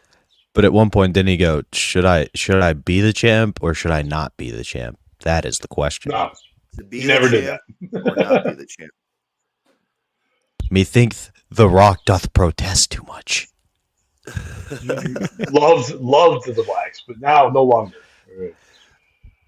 Well, thank you for the politic part of our story, Bobby. But I'm going to bring up something that I've been thinking about since Saturday. So the other day on a Monday show, we talked about Shane Gillis hosting Saturday Night Live. Did you happen to see that, Matthew? Oh yeah, great, big fan. Yeah, I'm a big fan of Shane too. I mean, it wasn't people that were expecting it to be Gillian Keeves or be anything like Shane were dumb. And if they were people were disappointed by that, but he was a guest on someone else's show. And that show right now does sketches the way they did it. He did the best he could with what he was given, and they did the best they could with what they were given. It did make you kind of go, when I watched it, I went, oh, I'm happy he got fired before he got on it, because I don't think Shane would have done well. I just think in this day and age, having a dopey white guy just play dopey white guy. Well, that's what they did with him. Oh, he's a white guy who doesn't understand race, or he's a white guy who doesn't get this, or he's misogynistic, and that's what they would have done with him. And it probably would have crippled a lot of stuff he did. He was better to grow and all that stuff. And we talked about on Monday as well that Saturday Night Live needs Shane way more than Shane needed them. Saturday Night Live's at a point now that their guests every week aren't people there to promote. Back in the day, you would even see an actor you didn't really know well or a musician or something like that because they were going there to promote an album or a movie or a TV show or whatever. It was a great thing to go on there to get your word out. Now they like a Instagram person, the influencer, they're reaching out to people like that and saying, "Can you bring your views here? Hey Shane, if you come on our show, not only will your fans come watch, but then when we share our clips of everything and you share them as well, we'll get millions of views and build up more people wanting to see this. Our Peacock clips will all get seen more because people want to see Shane. Yeah. Same thing with 21 Savage because people are fans of him. They're grabbing people that have their own fan base and going on there, which means they're dying on the show." But now this week, Shane Gillis has announced with Netflix that the sitcom he made a while back, Tires, which was on his own channel, all that, is now going to be coming to Netflix. And it's going to have a bunch of famous people on there because he made that before they were big. Andrew Schultz, you've got so many, all his boys, Tommy Pope, all those guys too. But like a lot of comedians that you will recognize that are going to be on there because he made that back in the day, and now Netflix is going to do that. On top of that, before the Saturday Night Live thing was the Bud Light announcement, where Shane Gillis was asked to basically be the savior of Bud Light. Shane Gillis in the last 2 weeks has been asked to do way more than a guy from Pennsylvania should ever be asked to do, save a lot of businesses in the world. Being serious, he has become the savior. He has become the Jesus stingray, if you will, of many things. Saving Bud Light from transsexuals trying to change their beer and stopping Kid Rock from shooting things. Saving Saturday Night Live from tanking and getting tons of views. And people maybe will try it again next week because people are like, oh, it's cool because Shane's there. People have given up on that show for a long time, watched for 1 week and did that. Netflix, seeing that sitcoms have been going so downhill, with all the stupid woke sitcoms, most of the sitcoms that get watched on Hulu and Peacock and all these streaming networks are old ones from 20 years ago that people miss. Like, how many people watch The Office still, or Seinfeld, or 30 Rock because they miss good times? So what they're doing is going, if Shane is hot right now, maybe we can make sitcoms happen again and make it work. And they tried it with movies with Bill Burr and stuff. That didn't work because they're shit actors. But if you allow a guy who's already hot to throw his thing there, maybe you can save sitcoms as well. Is Shane Gillis Jesus of the modern day? Is he the one that's being brought to save it? And isn't it crazy that you're going to somebody like that? Has anyone else ever been like this? Has there been anyone else in entertainment history that was used with their popularity to save other things? And real quick, who's the piece of shit in this story? Is it Shane Gillis for becoming the whore?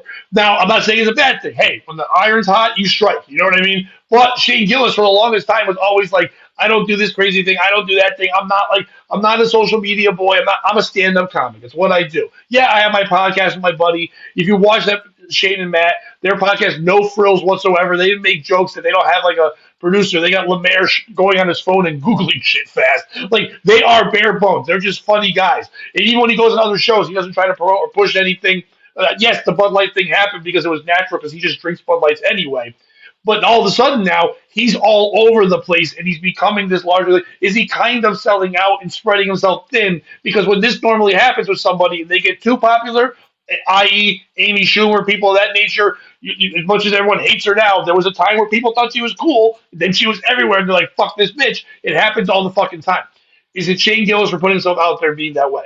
Is it Saturday Night Live and Bud Light and Netflix for jumping on something that they all hated a couple of years ago? Bud Light didn't give a fuck about Shane, and Shane's been drinking that beer since the day he went on Joe Rogan that first time, and people caught wind of him and started thinking he was cool. The growth he had the whole time, they should have done that way before the tranny lady. They didn't do that at all. Netflix didn't really give a shit. Yeah, once Shane put huge numbers on YouTube, then they jumped on it, but now they're giving him everything because, oh, we can use you. Same thing with Saturday Night Live. They fucking fired him. He had to have the biggest redemption arc of all fucking times and come back and be on the show because they were like, fuck you. You said something mean once. When Saturday Night Live was built on the bones of racist and misogynist, it's like, Jane, you ignorant slut. That's not a good time for people. But that was one of their biggest catchphrases of all fucking times. Belushi came out just like a bee talking Chinese. What the fuck is that? How can he do that? But you didn't know he fired those fucking guys. Eddie Murphy fucks men ladies all the time. And nobody cared. He was still the most famous guy. And Joe Piscopo, don't start me. Joe Piscopo was Italian, and that's the worst thing you can ever be. Who's a piece of shit in this story? Matthew, go first. I do like the line that you drew there between them kind of reaching out to the influencers, and that is the culture right now. You go to these people that have their built-in audience, because never before in the history of pop culture in this country have you been able to build your own audience on the side. You had to be a product of Saturday Night Live. It went the other way. You had to be Will Ferrell. You had to be Molly Shannon. You had to be, those kind of guys that were homegrown that went out and then had their big homecoming. You're absolutely right. He had his homecoming as his coming out party almost. And that's why I didn't mind him doing some of his known material in his opening monologue, because 98% of people have no fucking idea who Shane Gillis is. I would have to assume, maybe not 98%, but SNL's built-in audience had no idea who Shane Gillis was. So I didn't mind that part. I know we're not talking about that, but I know we got a lot of guff. No, that definitely rolls into a conversation. So definitely thought it was real quick. During the writer's strike, when they couldn't get actors and they couldn't get other people, who they reach out to? They looked at a demographic and said, who draws eyes? And they looked, instead of looking at all eyes, they looked at who draws eyes and is also safe. And then Nate Bargatze, he's a tremendous comedian, do not get me wrong. But when they chose Nate, you want to say 98% don't know Shane. 102% don't know fucking Nate. If you're a comedy fan to know Nate. If you're in the middle, if you're in Tennessee in that area, yeah, he's God. But when you go to New York or the West Coast or anything like that, no one knows who Nate is. And him hosting that, they weren't going to draw the eyes because most of those people, that church is the next day. They're not going to be up late, so they're not going to watch that show anyway. So they definitely have done that and chosen people that no one knows who the fuck they are. So that's a great point to make, because they went after something that's getting huge now. It'd be like having Logan and Jake Paul host, which, by the way, I can see happening very fucking soon. Like, their numbers are so big that fucking wrestling has reached out to Logan, and yes, he's become a great wrestler, but they did it to get their Instagram numbers up. So yeah, you're 100%. That's a huge part of the conversation. Is like, you're choosing someone that no one. I always thought that by choosing famous people, if you want to say, "Are you famous?" you should always say, would my grandma know the name?" I know that sounds crazy, but like, if you're just sending it to somebody who just hears things sometimes, I think grandmas right now would go, "Isn't he a comedian, or didn't he get in trouble?" I think they would know, or at least not go, "Who was Shane at this point?" because it's been so covered. but also it's not making regular news at that point. It did with Super Bowl and things like that. Now signing with Bud Light, possibly, but he is at that point where maybe people are starting to know he's a household name. I can see that. I do think so. Next week is Sydney Sweeney, who I don't think passes the grandma test either, but is one of the biggest stars right now in Hollywood for obvious reasons. So they're kind of doing it again. They're going out. They're getting someone that's hot. She is promoting Madam Web, even though that fucking, oh God, that was so bad. I loved it so much. And it came out weeks ago. Saturday Night Live used to always, you were on Saturday Night Live and then the movie came out the following week. Like you were there to promote. Now they're just trying to save a thing. Yeah, I do think I would like to go and say Shane's not the piece of shit because you play the card you're dealt. You know what I mean? When you get the call, you go and you do the best you can. I thought he did a tremendous job. I actually am an SNL apologist. I don't think people always say it was best when in my day, and they always mean when they were 16 years old. You know what I mean? That everyone, whoever they are, they think that the greatest cast is when they were 16 years old because that was the comedy. That was their formative years. I've loved SNL straight through. They've had some big stars over the years. I really like this cast right now. I love the Sarah Sherman, the little like manic pixie girl. She did the sex doll thing with Shane. I love her. She's great on Weekend Update when she's on. I've always loved SNL. I've always loved stand-up comedy. So I was really excited for last week's episode. Shane's not the piece of shit. You have to play the card you're dealt when you get the call. Do you love the Chinese gay? Oh, the Chinese gay is so great when he plays the Chinese gay. Oh, he's so good at being a Chinese gay. You know when he comes out and goes, I'm a Chinese gay. Like, that's fun. I really do love Bowen Yang. I think he's great. He did the Glacier, the SNL. That's when I first noticed him. He played the Titanic iceberg, where he was just playing it as like, yeah, a Chinese gay, but still, I love Bowen Yang. I really do. I like SNL a lot. I like Shane Gillis a lot. I'm not sure if I'm answering the question, but I'm not sure who the piece of shit. I guess SNL is the dirtier of the two. SNL's the one that's kind of going outside of the formula that they've had for the last 50 years to bring people in, and it might point to declining ratings. They also, I have never seen them release every sketch. They released everything for free this week. Sometimes you have to go back and try to find them. Everything Shane did in almost real time was being released on their YouTube, on the Peacock, on their Twitter, their Instagram, and all that stuff. So they know what they're doing. This was a concerted effort to bring in a younger audience or bring in a different audience, because I don't think Shane's fans strike me as like the picture of youth. But I guess SNL is the piece of shit in this thing because they had a tried and true formula. Like you said, you go on there just like you go on the Tonight Show and Jimmy Fallon and all that stuff to promote your movie. They're breaking from that formula with Nate Bargatze, with Shane Gillis. There's a couple other, if I had it up in front of me, I could speak more intelligently, but they've had a couple of stunt guests this year where they're certainly looking for a different audience. So I guess they would be the piece of shit SNL. Yeah, I think more. I think I agree with you because I'm not really sure if that's just them, but like the old formula for bringing a star somewhere. Let's just take the old Love Boat.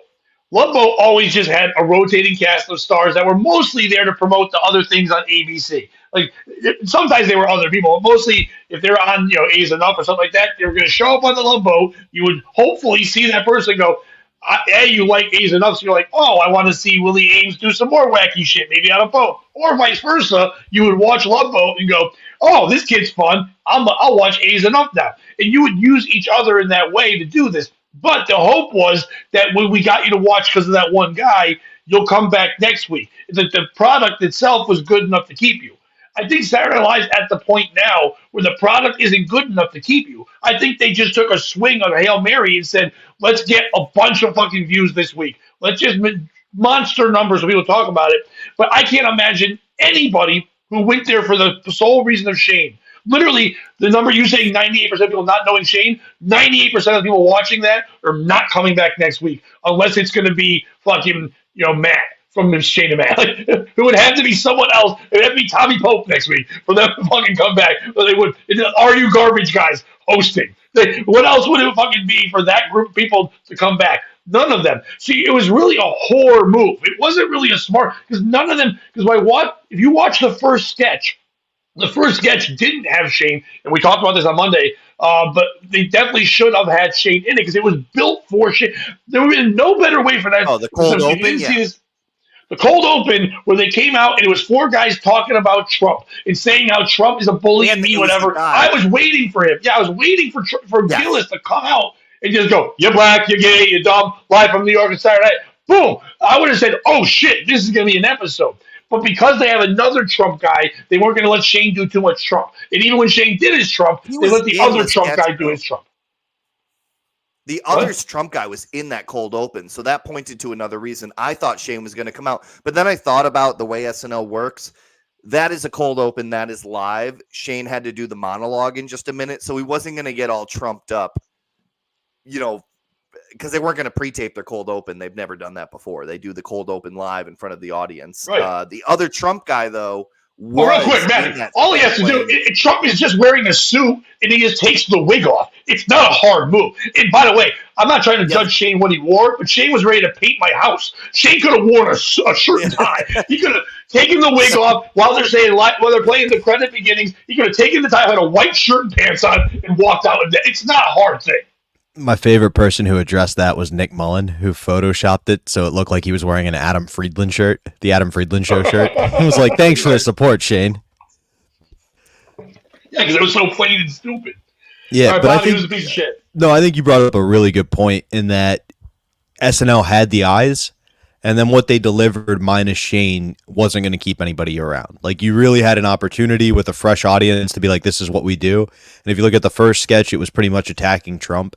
And for me, the most like parody was they do their sketch and then they go into Weekend Update, and the first 5 jokes are just Trump clapper jokes, and it got nothing. And then when they went into the normal material, it was fine, but like it truly kind of felt like, oh, he's playing there, like they're trying to make a point because he's gone the other way a couple of times. For me, the piece of shit isn't Shane, though, because he's just doing things he likes. Like you said, since he started the Secret podcast, he's been drinking Bud Light. The goal was to get on Rogan and hang out with Rogan and become Rogan's friend. He was on SNL. He wanted to do it. They took it.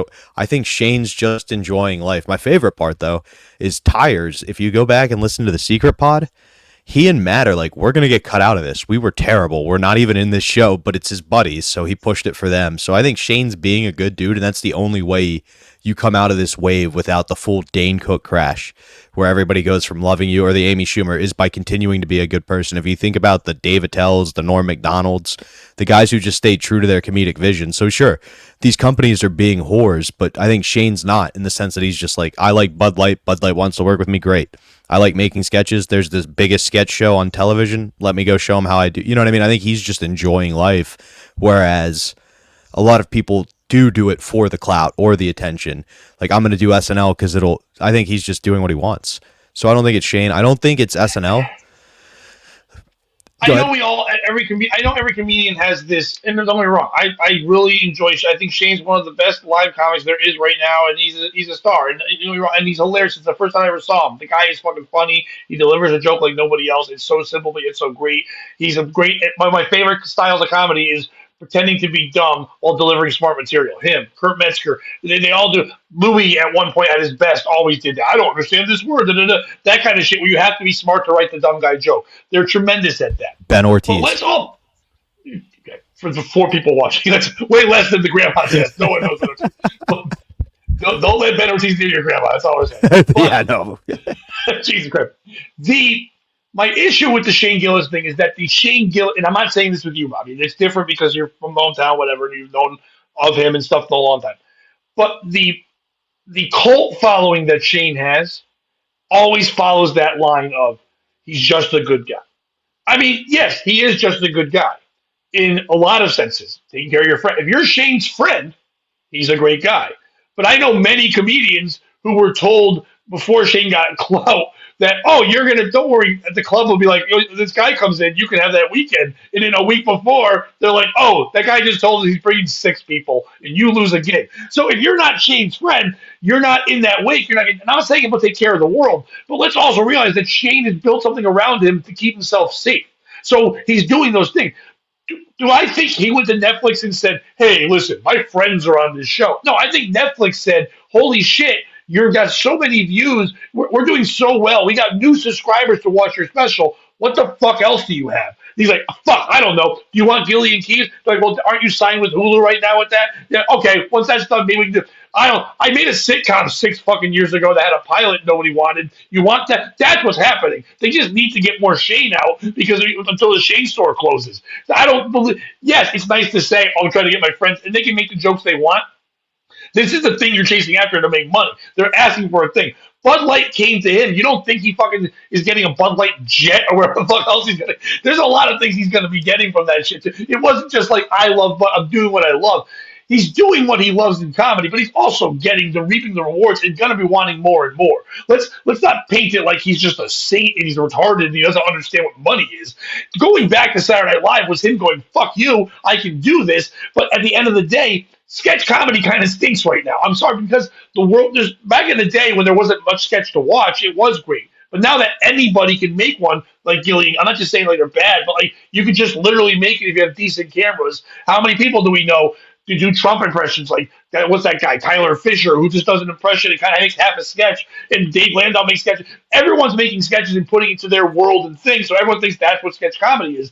It's not really that hard anymore, and Saturday Night Live is really falling down with that. So they just throw a guy on there and go, this will be a thing that watches it. It's not as enticing anymore. So Shane's like, fuck you. I'll show you that I can do what you guys can't do. You need me. I don't need you. A lot of these were fuck yous. Fuck you, Bud Light. I spent so much money. Now you take me. Way to ruin Bud Light. You're getting me called gay in a bar? I call people gay. You don't call me gay. So I'm not shitting on Shane, but I'm saying it wasn't just like I'm a good fun friend. He is a businessman that is beyond capitalizing. He's able to buy a home. 3 years ago, he couldn't buy a home in Austin, Texas. Now he's got a home and he's got all his friends living there. And he just brings them all out. Goes, everyone come with me everywhere. He's becoming. Joe Rogan needs him more than he needs Joe Rogan at this point. Rogan's numbers go up. That's why he's on Protect Our Parks, and he goes on with Matt, and he goes on by himself. The motherfucker in the last 3 years has done more appearances than Alec Baldwin either in court or Saturday Night Live. He's there all the fucking time. Boom. You know what he's not like? He's not as cool as that lady with the forehead in Minnesota. Boom, steel toe. No, it's fun to throw Are you surprised that Sorry. Are you surprised we all were that ready Theo to didn't jump get the call before Shane? Sorry. Are you surprised that Shane Well, got I the didn't call hear before Theo? Are you surprised that Shane got the call before Theo? Because Theo, No, not at all. right before Shane, Theo was the guy. I think he was riding that same kind of path. Theo to me is like Bargatze. I know that we see it a little more in clips and things like that. And he's silly and wacky. Theo's gotten in a lot of trouble his own right. Pull up any clip with Theo talking to a woman, and Saturday Night Live's not going to let that happen. Theo's done way too many of that kind of weird shit. Shane doesn't have a drug history, all the craziness. That's cleaned up now. Theo also doesn't draw eyes that way. You see somebody with a mullet coming on, I think you lose half your fucking audience Saturday Night Live. I really do. Theo, once again, is one of those guys.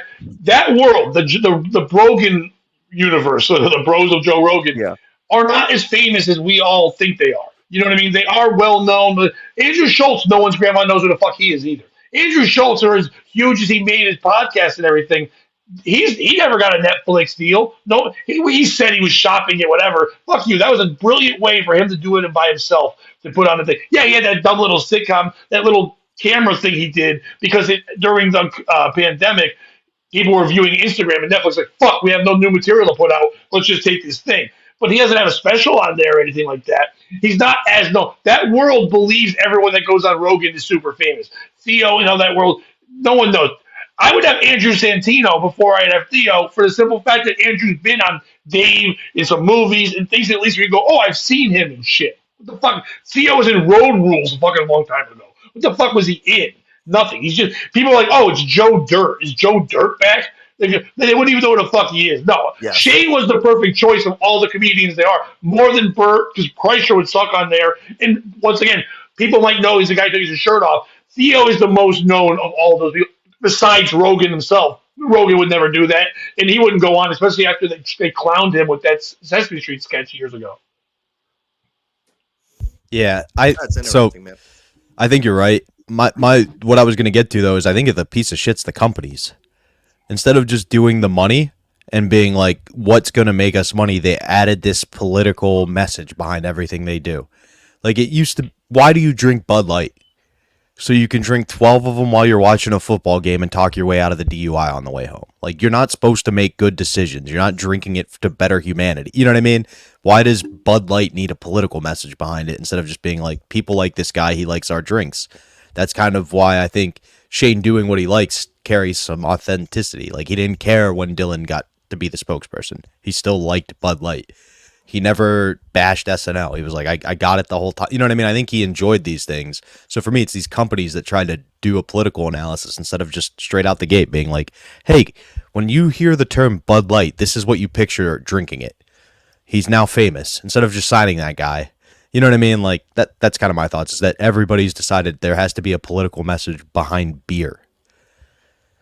I like that you turned it into enjoying, because I've never joined Enjoyers Anonymous. You know what I mean? I've never gone to. He's an alcoholic, Bobby. That's why he didn't care that fucking Dylan was the host. That's why he didn't care who was. He hasn't cared about anyone there. He's an alcoholic, and his choice of beer is Bud Light. So that's what he's choosing. He has an addiction that is now being enabled by a company. Like, you want to be the spokesperson of your problem? That's like if Big Crack all of a sudden started advertising. They're like, hey, can we bring Whitney Houston back? Maybe have her be like a hologram and she can sing the national anthem. Like, crack, it makes you great at the Super Bowl. And it was like, oh yeah, I'm doing crack. It's not because they enjoy crack. It's because they need more crack. I'm not saying that he's doing it because of that. But I think our thought of him enjoying everything, it is a job. He had to stop his touring and podcasting and all that and fly out to New York. He had to learn sketch for a fucking week for a place that told him to fuck off. You know what I mean? That's like going to your ex-girlfriends and fucking saying, hey, can you help me like move shit in my apartment for a while to make it look better for other people? That's what he fucking did. He went there to make the place so that other people can come in and see it later on. Bud Light is like, hey, we don't give a fuck about you for a while, but now that you're our number one alcoholic because Kid Rock shot our cans, would you mind fucking being our Ronald McDonald? He's like, I'm already drunk anyway. Might as well. Netflix too. We don't give a fuck about you. Well, 3 years ago, if you're white and you're a straight male, no show for you. Now it's like, how many shows can we fucking give you? It is the companies, but it's also shame for like. No, it's not Shane's fault. It's Shane's followers for doing the whole. He's just living his life. He's just enjoying. He doesn't care. He's just a guy. He's not one of us. He's not one of us anymore. And the comedy will start being that way because he won't be able to relate pretty soon. That's why I'm kind of happy his comedy is about Down syndrome and history, because those things will always be here. No matter what, it's death, taxes, Down syndrome. Those things will never fucking fail you. They're always going to happen. So he has those things to do. But yeah, it's Shane's followers. It's the disciples of Shane that are saying that this is just, him just being Shane. No, we're watching business happen in modern era. Yeah, I don't know though. I mean, SNL is sorry. No, go ahead, Matthew. I've been talking a while. SNL is always SNL has always kind of had that formula when it comes to the musical guest. So you can always hear like Billie Eilish comes on there. You can hear her fans. You can hear it's a Billie Eilish crowd.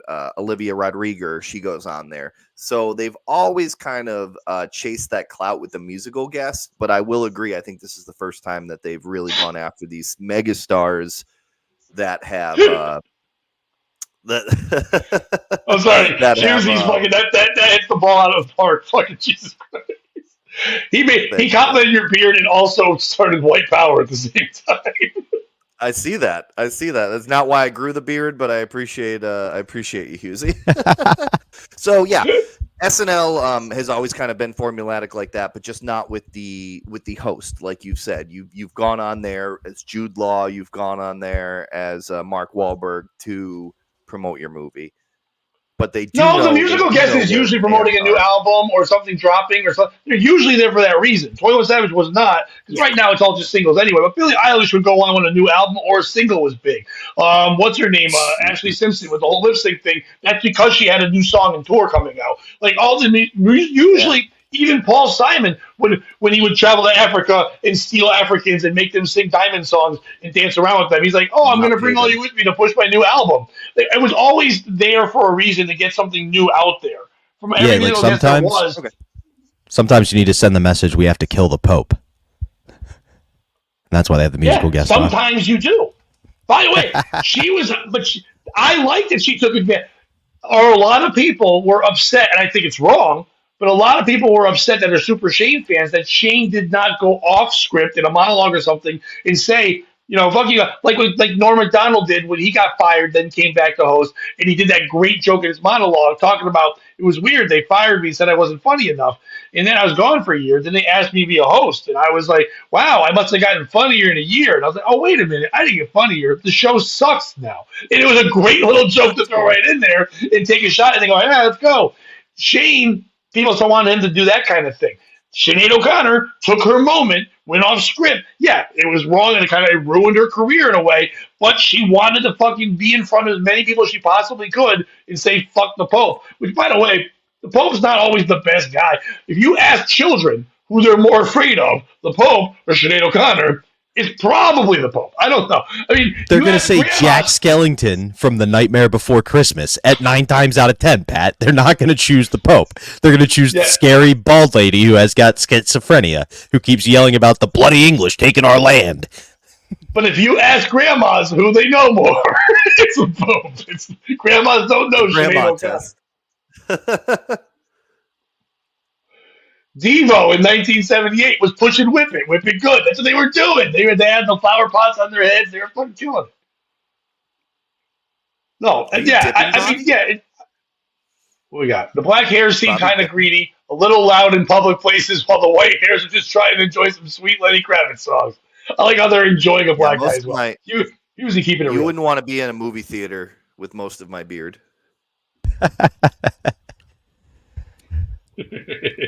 Husey 3 for 3 with his fucking outfits. He's on fire right now.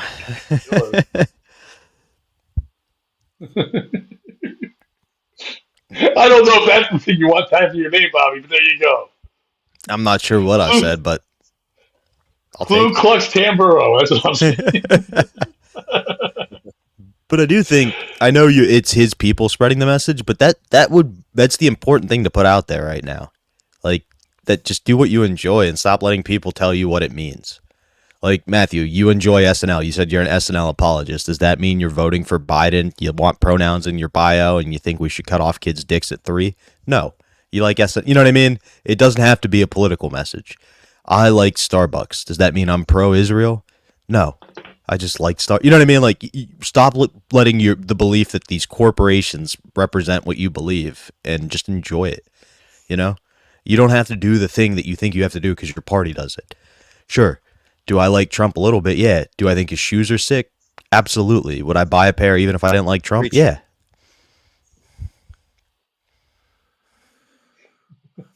Bobby, I think that's for you to read, and then we'll just leave it up there and then we'll take it down. You want me to read out loud? Nope. Okay. Well, I don't think anyone knows that. I'm guessing that's for you. I was hoping that's what it was for. That would be my thought. I don't know who that person is, but yeah. By the way, real quick, I looked over and I had missed a phone call. My phone's on vibrate, obviously. Bobby, you know where the phone call was from? Dan Brown. Minneapolis, Minnesota. I don't know who it is. Boy. No, it's probably it's just her. It's just her forehead collecting taxes. It's not that. So yeah, the piece of shit in this story is me, because I've been for 2 days now mentioning Shane Gillis so I can put up Shane Gillis pictures so I can also be the whore and use Shane. We've done this morning show for 2 weeks now. We average about 60 to 65 views.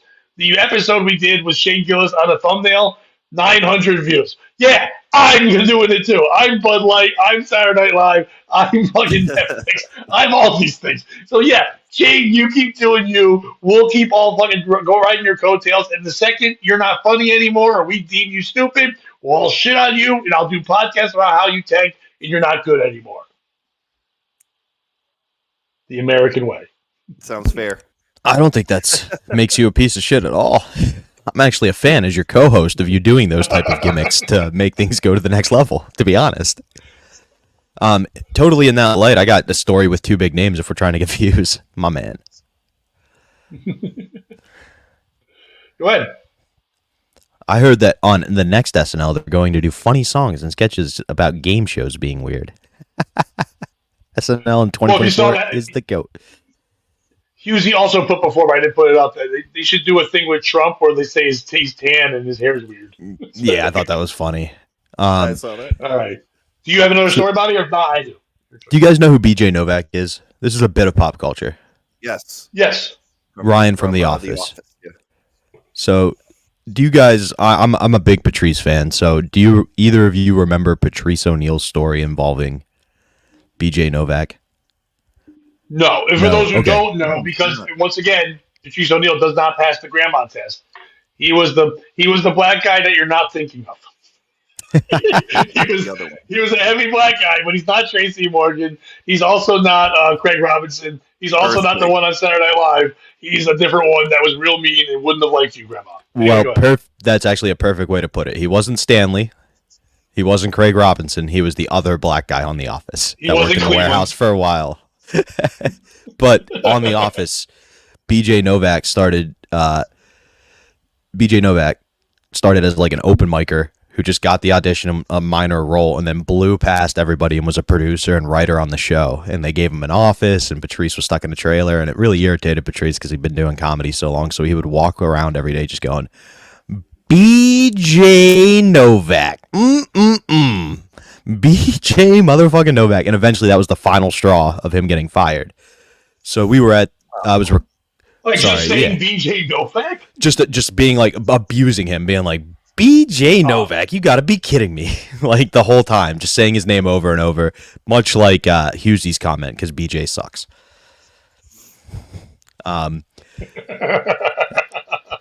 would be a fun game.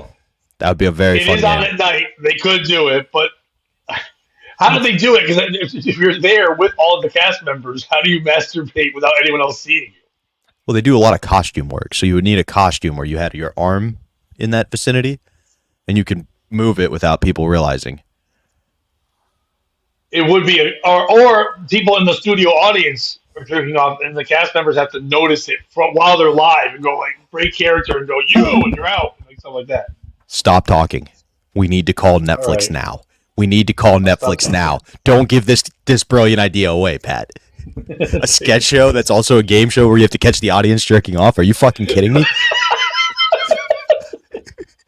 You just said they're dying for content. We already have the scoring system. We have lore. We're ready to fucking go. But speaking of Netflix, we were filming at the Stand. I was doing Berg's podcast, and he was going up on stage next. Somebody was like, hey, heads up, BJ Novak's in the room. He wants to get back into comedy. I tell Aaron that story, and he goes, I'm going to bring it up on stage. And I go, or let's not. We could make a friend tonight. Or let's not do that. Let's not alienate him right away. So he goes up, has a great set. Me and the comedian he's interviewing watch Berg, but we're really just watching BJ's reactions to Berg. He has a good set. BJ enjoyed it. So he comes back to the green room. We're like, dude, you should go talk to him. He really enjoyed your set. And he goes, no. And I tried to give him, just be like, hey, man, I'll take. And the Fox woman was like, no, shut up. I know how to do this, and told Aaron what to say. So they start talking, and they come back to the green room, and it's Aaron. He brings in BJ, and Mark Norman's following behind. So they get in the room, and Aaron's like, this is, Rebecca. This is Bobby. He's a comedian. She's, giving it the credits. And I just go, oh, hey, Mark, good to see you again. Trying to seem important, like I'm a real comedian. And Mark Norman just realizes what's going on right away and goes, oh, hey, Bobby, good to see you again, buddy. How you been? And just plays right along. And BJ thought I was one of the guys. But the story ends with BJ being like, where are you going to next, Mark? And he's like, oh, I'm just meeting somebody at the cellar, and then I'm getting out of here quick. And BJ was like, well, can I go to the cellar? Can you get me in? And Mark's like, oh, I'm just meeting somebody for a drink quick, then I'm going to hit the road. And he was like, but you can get me in the door, right? And Mark just turned and was like, you're BJ Novak. You can get in the door. And then they went to the Stand together. Or they went to the cellar together. So who's the piece of shit in the story? Is it me for being a star fucker? Is it Berg for being afraid to talk to Novak and not wanting to deal with it? Is it Mark Norman for not just being like, I don't want to go to the cellar with you? Is it me for telling the story just so we had two more famous names we could put in the picture? We'll kick it to you first, Pat. Yeah, let's get those pictures up. Me first? Yeah. Okay. And there's two pieces of shit. One is me, because when we all said, yeah, I know who BJ Novak is, I confused it quickly, and I just thought he was a white guy on one of those Bulls teams that was a three-point shooter. And then I realized, no, that's BJ Armstrong, a black guy from Iowa that was a totally different guy. And I was confusing with other people, And it sounds like a guy who played in the NBA when you need a couple white shooters. And then when you start saying who it was, fine. I never really watched The Office, so I don't really know much about who this guy is in any way. But I don't think it's you, Bobby, for being a star fucker. I don't think you were being a star fucker because you didn't really care. In that story, I don't feel like you really cared about BJ Novak. You really cared more about the camaraderie and respect from other comedians that are a little higher up on the rung than you. You didn't care if Mark acknowledged you in front of BJ. You just wanted to make sure that Mark was acknowledging you. And I get that as a comedian. So that's not a problem at all. You should do that. Is it Aaron? No. Aaron Berg's got to be Aaron Berg. If you know him and you ever watch any of his comedy at all, Aaron will always see an opportunity to do well in and go, I can ruin this. Watch me dig a hole and then come out of that hole. That's Aaron's wonderful thing. Aaron also produces a lot of comedy albums for people who don't deserve them. Anyway, so it's like, I appreciate Aaron a lot. It's not him at all. It's not Mark Norman for making a joke with BJ Novak and doing that whole thing. It's BJ Novak for having no confidence in being BJ Novak. Now, would I know who BJ Novak is? No. But obviously, everyone there knew who BJ Novak was by them all fawning like he was a hot chick, and they were all walking around with boners. Like, they were all like, oh, BJ Novak, BJ Novak. For BJ Novak, be like, can you get me into the Comedy Cellar? And I know that the joke by Mark was, you're BJ Novak, you can get in. You know what else can get you in? Those sweet checks you get from The Office still. You don't need to get into the Comedy Cellar. You can buy a ticket and go support comedy, you piece of fucking shit. You can't fucking just go there. You're watching all that. You want to be treated like a fucking star. You want to get free seats to a thing. Support it. Put the money back into the fucking thing. I'm so tired of famous people getting free shit. We have all these people that are untalented shitheads that are poor, and they have no choice in life but be poor because they're treated like so different than rich people. Poor people, instead of getting government cheese, which doesn't melt well, nobody wants it, should get tickets to the Comedy Cellar or the Stand or the Comedy Store, and they should get to go watch talented people be creative and hopefully get inspired and then maybe become something creative on their own. But no, we give free tickets to BJ fucking Novak, a guy who was so annoying, he killed Patrice O'Neal. Patrice died because he couldn't handle not being a mediocre white guy. Some shithead who went from... Why did Patrice not get that job? Because Patrice never worked in an office. How can he relate to a fucking office? No did BJ fucking Novak. It's the stupidest name I've ever heard. BJ, grow up. Whatever your real name is, stop being initials. That's gay. Be whatever. Be Brian James Novak, whoever the fuck you are. But more importantly, buy a ticket and shut the fuck up. Fair point. I think that's a very accurate one. I like the point you made about Aaron was great. The joke. Fuck BJ O'Rourke. Fuck everybody with initials. Fuck MLK. A lot of women did. A lot of women did. But Aaron, the joke that BJ liked the best was a joke about Michelle Obama having a dick and smoking a cigarette while she windmill dunked and her dick hit Obama in the face. Like, that was the bit. He was Aaron through. You know what I mean? Like, it was awesome to see that. Yes. Now, part of the story, and you kind of hit the nail on the head, was why did BJ need help getting into the cellar? He didn't. He was meeting a girl, and he wanted to show up with Mark Norman and make it seem like they were friends. He was absolutely trying to force Mark to be his wingman, which makes him, like you said, he's BJ Novak. Like, no people are gonna know you. Whatsoever. Yeah. You gotta be confident. Matthew, who's your piece of shit? The piece of shit in every situation is usually Mark Norman, but in this, and I like Mark Norman. No, I like Mark Norman, but I mean, he's a huge piece of shit, right? So, I worked at Caroline's for like 4 or 5 years, and no matter who was on, unless all the people say she's mighty fine. No matter who was on, Caroline, no matter who was on, if Daryl Hammond walked in or Judah Freelander walked in, they were going right up. And they had a relationship with Caroline's. BJ Novak could have walked right into the cellar and probably gone up, especially if it was during the weekday. If it was one of their comedy showcases, I know they don't do open mics so much at the cellar. BJ Novak could have walked right in there. If Judah Freelander can walk in and get up on Caroline's, BJ Novak can walk in and get up at the cellar. So I don't think he needed, unless he doesn't want to get up. He just wants a seat. He's not performing. Oh, he literally just wants someone to walk him in. Yeah, it's not even about getting up. BJ Novak, all BJ Novak wants in that scenario is for people to say you're pretty. That was it. He wanted Mark to say what he said. You don't need me. Yeah, I want to You go with don't you. need You're right. me, Bobby, I BJ. think you're right. You're BJ Novak. I need you. He wanted everyone to realize who he is because if not, you're just like, oh, you're one of the white guys from The Office. You're not the bald one. You're not the one with glasses. You're not the other famous one. There's like 25. You're not the white one who was in that movie about not talking much, or aliens eat you. You're just fucking this one other white guy. And he wanted to be relevant. It'd be like if John Ratzenberger came up to you and was like, "Can you help me get in?" It's like, "You're Cliff Clavin, motherfucker. You know you can get in, even though you're super old and now dead. You can still get in and do stuff." But like, it's white men from sitcoms who don't feel like they're loved anymore because they just get forgotten in the shadows. BJ Novak is obviously an attention-seeking whore and wants help. Fuck BJ Novak. He can just go in and buy a ticket like every fucking body else. So the only point I will contest is perhaps, as Pat pointed out, if he were to show up at the cellar, maybe the door guy would have been like, "You're the motherfucker that killed Patrice. You can't come in." Killed him. I saw one of Patrice's last shows at Caroline's. It was literally the last place he performed. He was eating like a pig, and we were stealing him food from Ruby Foo's next door. And then he went into that coma like literally like 2 days later. So Caroline's was the last place I saw Patrice perform his last show at Caroline's. Also, Mitch had one of his last shows at Caroline's, and the other DiStefano, not Chris, DiStefano, Mike. Mike DiStefano, yeah.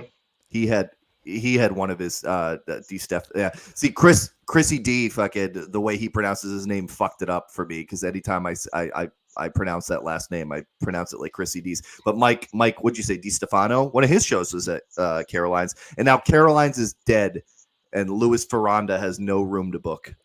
So Caroline's like Mike DiStefano has AIDS. Anyway, go ahead. I was gonna say Matthew killed a bunch of comedians, and then the club that he killed people at to cover up the evidence. I didn't see any of them. I just saw Patrice, and I didn't know.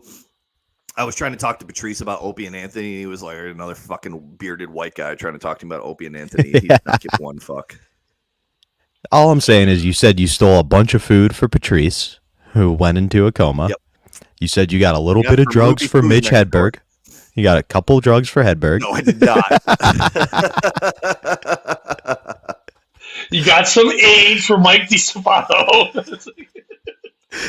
And you let Mike do that blood transfusion, Matthew. You knew what was going on there. I knew it. As they called it Arthur Ashe style. So it's like what? Being a real asshole. But Patrice O'Neal, about 2 weeks before he died, headlined at Comics at Foxwoods when I was the house comic there, and he also made us get him food from a Chinese food place that was right next door to the Golden Dragon. And they actually were closed. We still had to go there and get food eaten there. You know who wasn't at that show? BJ fucking Novak. BJ fucking Novak. No one cares. No one gives a fuck about BJ Novak. I'm mad Bobby's a piece of shit for letting me know who BJ Novak is, and now I hate a guy and don't even know who the fuck he is. I probably think he's Ed Helms. When I worked in the lovely world of retail, and they would bring in outsiders and like to be the new sales leaders instead of promoting me, I would just walk around and just be going, BJ Novak, and nobody had any idea what it meant but me. Fucking Novak. Because no one's grandma knows who he is. That's the test. Does your grandma know who you are? Fuck you, BJ Novak. Say, I like Michael Scott. He's nice and fun. We got 12 minutes left. I'm having one more cig. Oh, yeah. Well, we don't have, we're done whenever we're done. But you can have one more cig. You do what you got to do. Is Matthew helping Ray DeVito dispose of bodies long under 80? You know, no grandma knows. No grandma knows Ray DeVito. Ray DeVito. Never. I'm super out of the Dabbleverse right now. I think I kind of hit the peak with the whole Atlantic City thing, and then it was just like, I don't know if it'll ever get bigger than this. And I've been out of the Dabbleverse for about 2 weeks now. I haven't heard anything. The other thing is, huge Who Are These Podcast fans got into the Shuley network. Was never a Stern guy. Was always an Opie and Anthony guy, so didn't really know anything about Shuley. I've been watching a lot of Shuley's show. I like Shuley a lot. I like Reverend Bob on there and the other guy, Mike. The only problem with Shuley's show, and this is what's fucking me up, is it'll autoplay on my YouTube in the middle of the night. The first 10 minutes of Shuley's show is the fucking Stuttering John techno shit. So I'm waking up in the middle of the night hearing, I use my underwear to guide, use my underwear to guide, use my underwear to guide. So I had to unfollow the Shuli network because it was waking me up in the middle of the night to the fucking techno songs that Shuli will play, which are very entertaining when you're awake, but to wake up to Stuttering John's voice in a techno song is not the best way to wake up in the middle of the night. But I'm out of the Dabbleverse right now. I don't know if you guys ever touch on that, but I'm a little far behind right now. Well, we don't because no one knows what the fuck it is. I enjoyed it. You enjoyed it. But right now, you just spoke, and most people were like, he just spoke French for about 4 minutes. So real quick, as a recap for everybody, the Dabbleverse is a universe of dorks who all came together because Stuttering John Melendez, a white guy, kind of like the B.J. Novak of Howard Stern, a guy you don't really fucking know, just some fucking guy who was on there for a little bit. It was an announcer. He ruined his life for a while, was a piece of shit, then came back on the internet trying to do a YouTube podcast and stuff, and a guy named Carl, who's from Who Are These Podcasts, a podcast that makes fun of podcasts that is pretty popular in some cultures of the world and stuff like that. I've been a guest on before, was starting to shit on Stuttering John for existing. And then other people like Vultures, Shuli, who you mentioned, another BJ Novak, two BJ Novaks from Howard Stern, was also over there. Just a bunch of BJ Novaks, no fucking Ted Dansons. I don't know what star I'm going with. But anyway, he's there, and he also noticed that and said, fine, I'm going to shit on this as well. And Reverend Bob Levy, another BJ Novak from fucking Howard Stern, was also involved in that thing as well. They all sit there and make fun of each other, and for a while there was fights with this guy Kevin Brennan, who you might know his brother Neil Brennan from being the white guy that Dave Chappelle knows. They all came together and made this thing where 814 people get mad about it sometimes and watch this show. So that's what the Dabbleverse is. Sorry, I didn't mean to set us off down a path. I forget that people don't know, but in this whole podcast world, I really thought that was the deal. No, but I think my breakdown was something beautiful, and I think I did a great job. Can't wait till Opus. Great catch up. Now I'm back in. I'm back in the Dabbleverse. Thank you. You know who's not in the Dabbleverse? The giant four-headed lady from Minnesota and her stupid nerd boyfriend. Steel toe, fuck you. What did they do to us? Nothing. I'm sure they're nice people. I have no idea. I just watched other podcasts back in the day shit on them. Yeah. I'm just waiting for one person to go, I'm telling. And then all of a sudden, we get one comment like, what the fuck? I'm like, I don't know, man. That was just being fun. Oh, it'll happen. Don't worry. Can we have 200 viewers, please? Thank you. You got anything else, or are we going to call it a day for this show? We have about 2 hours here. I've got another story if you want to do it with a little bit more energy in you. I'd say let's do our last story, and then we'll get out of here. Let's hit the full 2 hour mark. I like that. Cool, because this might go a little longer than that, depending on how you guys feel. Are either one of you fans of college sports, and particularly college basketball? Nope. Okay, that was the POS show. Good talk. I'm just kidding. You don't need to be a fan of college. I'm a fan of sports betting, so I've had to learn about things that I previously did not care about, so that I could gamble my horrible addiction. That makes sense. Well, first of all, good morning, Chris. We're sorry I missed you for a little bit. We'll be on for a couple more minutes. You got to watch. You got to watch back. This was a fun one, but we love you, somebody. What's going on? You don't need to be a fan of college sports to enjoy a good college sports celebration. There's nothing better when you're sitting at home watching the game than watching when a game ends, a tight game, and the home team wins, and then 8 million drunk college kids storm the court, right? That's the greatest thing you can watch. A bunch of people coming, they knock down a mascot, you see somebody get hurt, you see players getting scared, a lot of madness happening. Now, Dickie V back in the day would run away, go, oh, baby, and run away from that shit. They'd all be attacking them and stuff. It was wild, it's crazy, whatever. It's been happening for a long time. But recently, more times than ever, in the last 2 years, a lot of injuries have happened, and a lot of also bullying has happened from fans coming out and attacking not only male players, but at women's games. Recently, Caitlin Clark, who just broke the scoring record for women's college basketball, a guy ran on the court and started talking. Wait, she broke the scoring record? Somebody beat my record, Pat? The women's college basketball scoring record. Oh, you said basketball. I thought you said the women's scoring record. My bad. Ew. I don't know why that was grosser to me than anything else on the show today, but just calling it scoring was gross. You felt very fancy to me. I thought she was the best scorer. So I thought she was the best scoring in the game, if you catch my drift. So a guy came on the court and started yelling at her. That's not happening. Filipowski of the Duke, he just got knocked down, legitimately injured. Yeah, but Filipowski of Duke got injured. He might not. He's going to be able to play during the tournament, but it's going to be with an injury now because he got run over and stuff. So they are talking about, and it's going to be happening, banning storming on the court in sports, in college basketball and pro games. Not that happens in pro games too often, but banning that.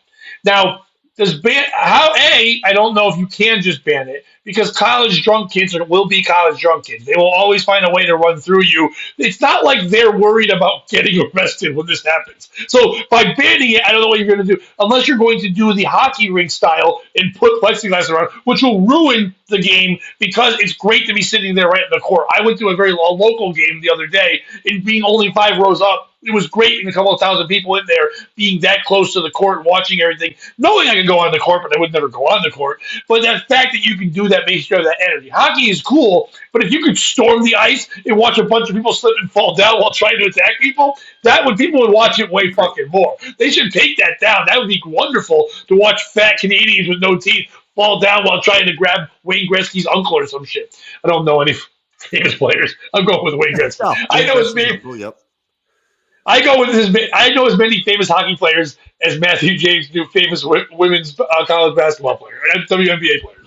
But so this is going to change a lot of things there. Now, I think there's way more other things in college basketball that cause problems and injuries, like using them and saying that you're paying them now, but you're giving them like $13 and a broken dream, using them to build an empire, giving them steroids and saying you're not giving them steroids and other drugs, pretending they're getting a degree and a diploma, but they're really not going to ever learn anything. So I don't think saving them from a bunch of white trash running out and going hooray is the big thing. But I understand why they're doing it because you don't want to hurt your strong bull out there when you can make money off it. But who's the piece of shit in this story? Is it the NCAA for crashing down and saying no more celebrating? We've already taken away celebrating in a lot of sports, and it's kind of ruined the fun of it. I don't know why from a business standpoint, I do understand why we care about athletics so much. We care about it because it makes so much money and people love it and the fandom and all those things. But at the end of the day, we always sit there and try to make it like it's a business. It's people fired up for a game. You get psyched. You cheer for shit. People are going to run out and do that stuff. Yes, you don't want anyone to get hurt, but you want to celebrate. If you allowed people to celebrate normally by screaming and saying wild shit all they want, they might not storm courts and get crazier at the end. The more and more you stop people from doing something, the more and more they find more dangerous ways to do it. So is the NCAA. Is it Caitlin Clark for not taking the perfect opportunity to say, I am woman, hear me roar, and just punching a dork in the face? She should have fucking just punched that guy in the... There's no way he would have hit her back. He was nuts. It would have gone viral. It's kind of like in wrestling when Becky Lynch got punched by Nia Jax. She would have turned into the man. It would have changed everything. It would have been great. And the women's like, yeah, we could beat you up. And then she would have been a bigger star in the world than she already is, being the next WNBA superstar, which nobody will know in front of 12 people. Is it Josh Filipowski for being a bitch and getting run over by somebody? Come on, dude. You're an NCAA athlete. You should be able to figure it out when the guys run. You can handle a pick and roll coming at you and a screen hit you, but you can't handle some drunken dork from North Carolina running into you. Or is it me for trying to make the show too long by starting a conversation where all I really want to do is talk about other white trash celebrations? So as soon as we give your piece of shit answers, we're going to talk about other great white trash celebrations. Matthew James, go first. It's Caitlin Clark. We're not decking this dude, and there's no way Caitlin Clark. Hold on. Let Bobby have emphysema first. Real quick. Bobby just sipped his dip. Okay, go ahead, Matthew. It's Caitlin Clark for not decking this dude. There's no way she wasn't a foot taller than this dude. She fell down. She flopped down like I would have flopped down. Not an athletic bone in her body. She should have decked this dude. Did you see the video? She literally just like flops down and then walks away like nothing happened. You're the best. You're the GOAT. You should have kicked that dude, and you should have cemented your legacy as the toughest bitch in NCAA basketball. Yeah. The piece of shit is definitely Bobby for having emphysema and not covering his mouth at all into that fucking, just going hard into that. How do you feel about celebrations, Bobby? So in my defense, it switched the microphone. I had my mic muted. Like I turned the switch off, but it was using my USB mic on me. Nice. Bobby. Yeah, no, me neither, Terry. I definitely wasn't out there either unplugging a bunch of wires on news vans when we were all protesting the Paterno firing either.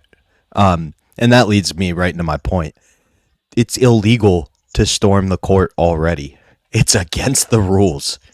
If you make, what are you going to do? Make it super double illegal? Like, people are already breaking the rules. Unless if you force the team to forfeit, if your fans run on the court, you're not going to stop it. I think Chris has There is talk of that. There is talk of them losing the win and turning into a loss if you don't control it.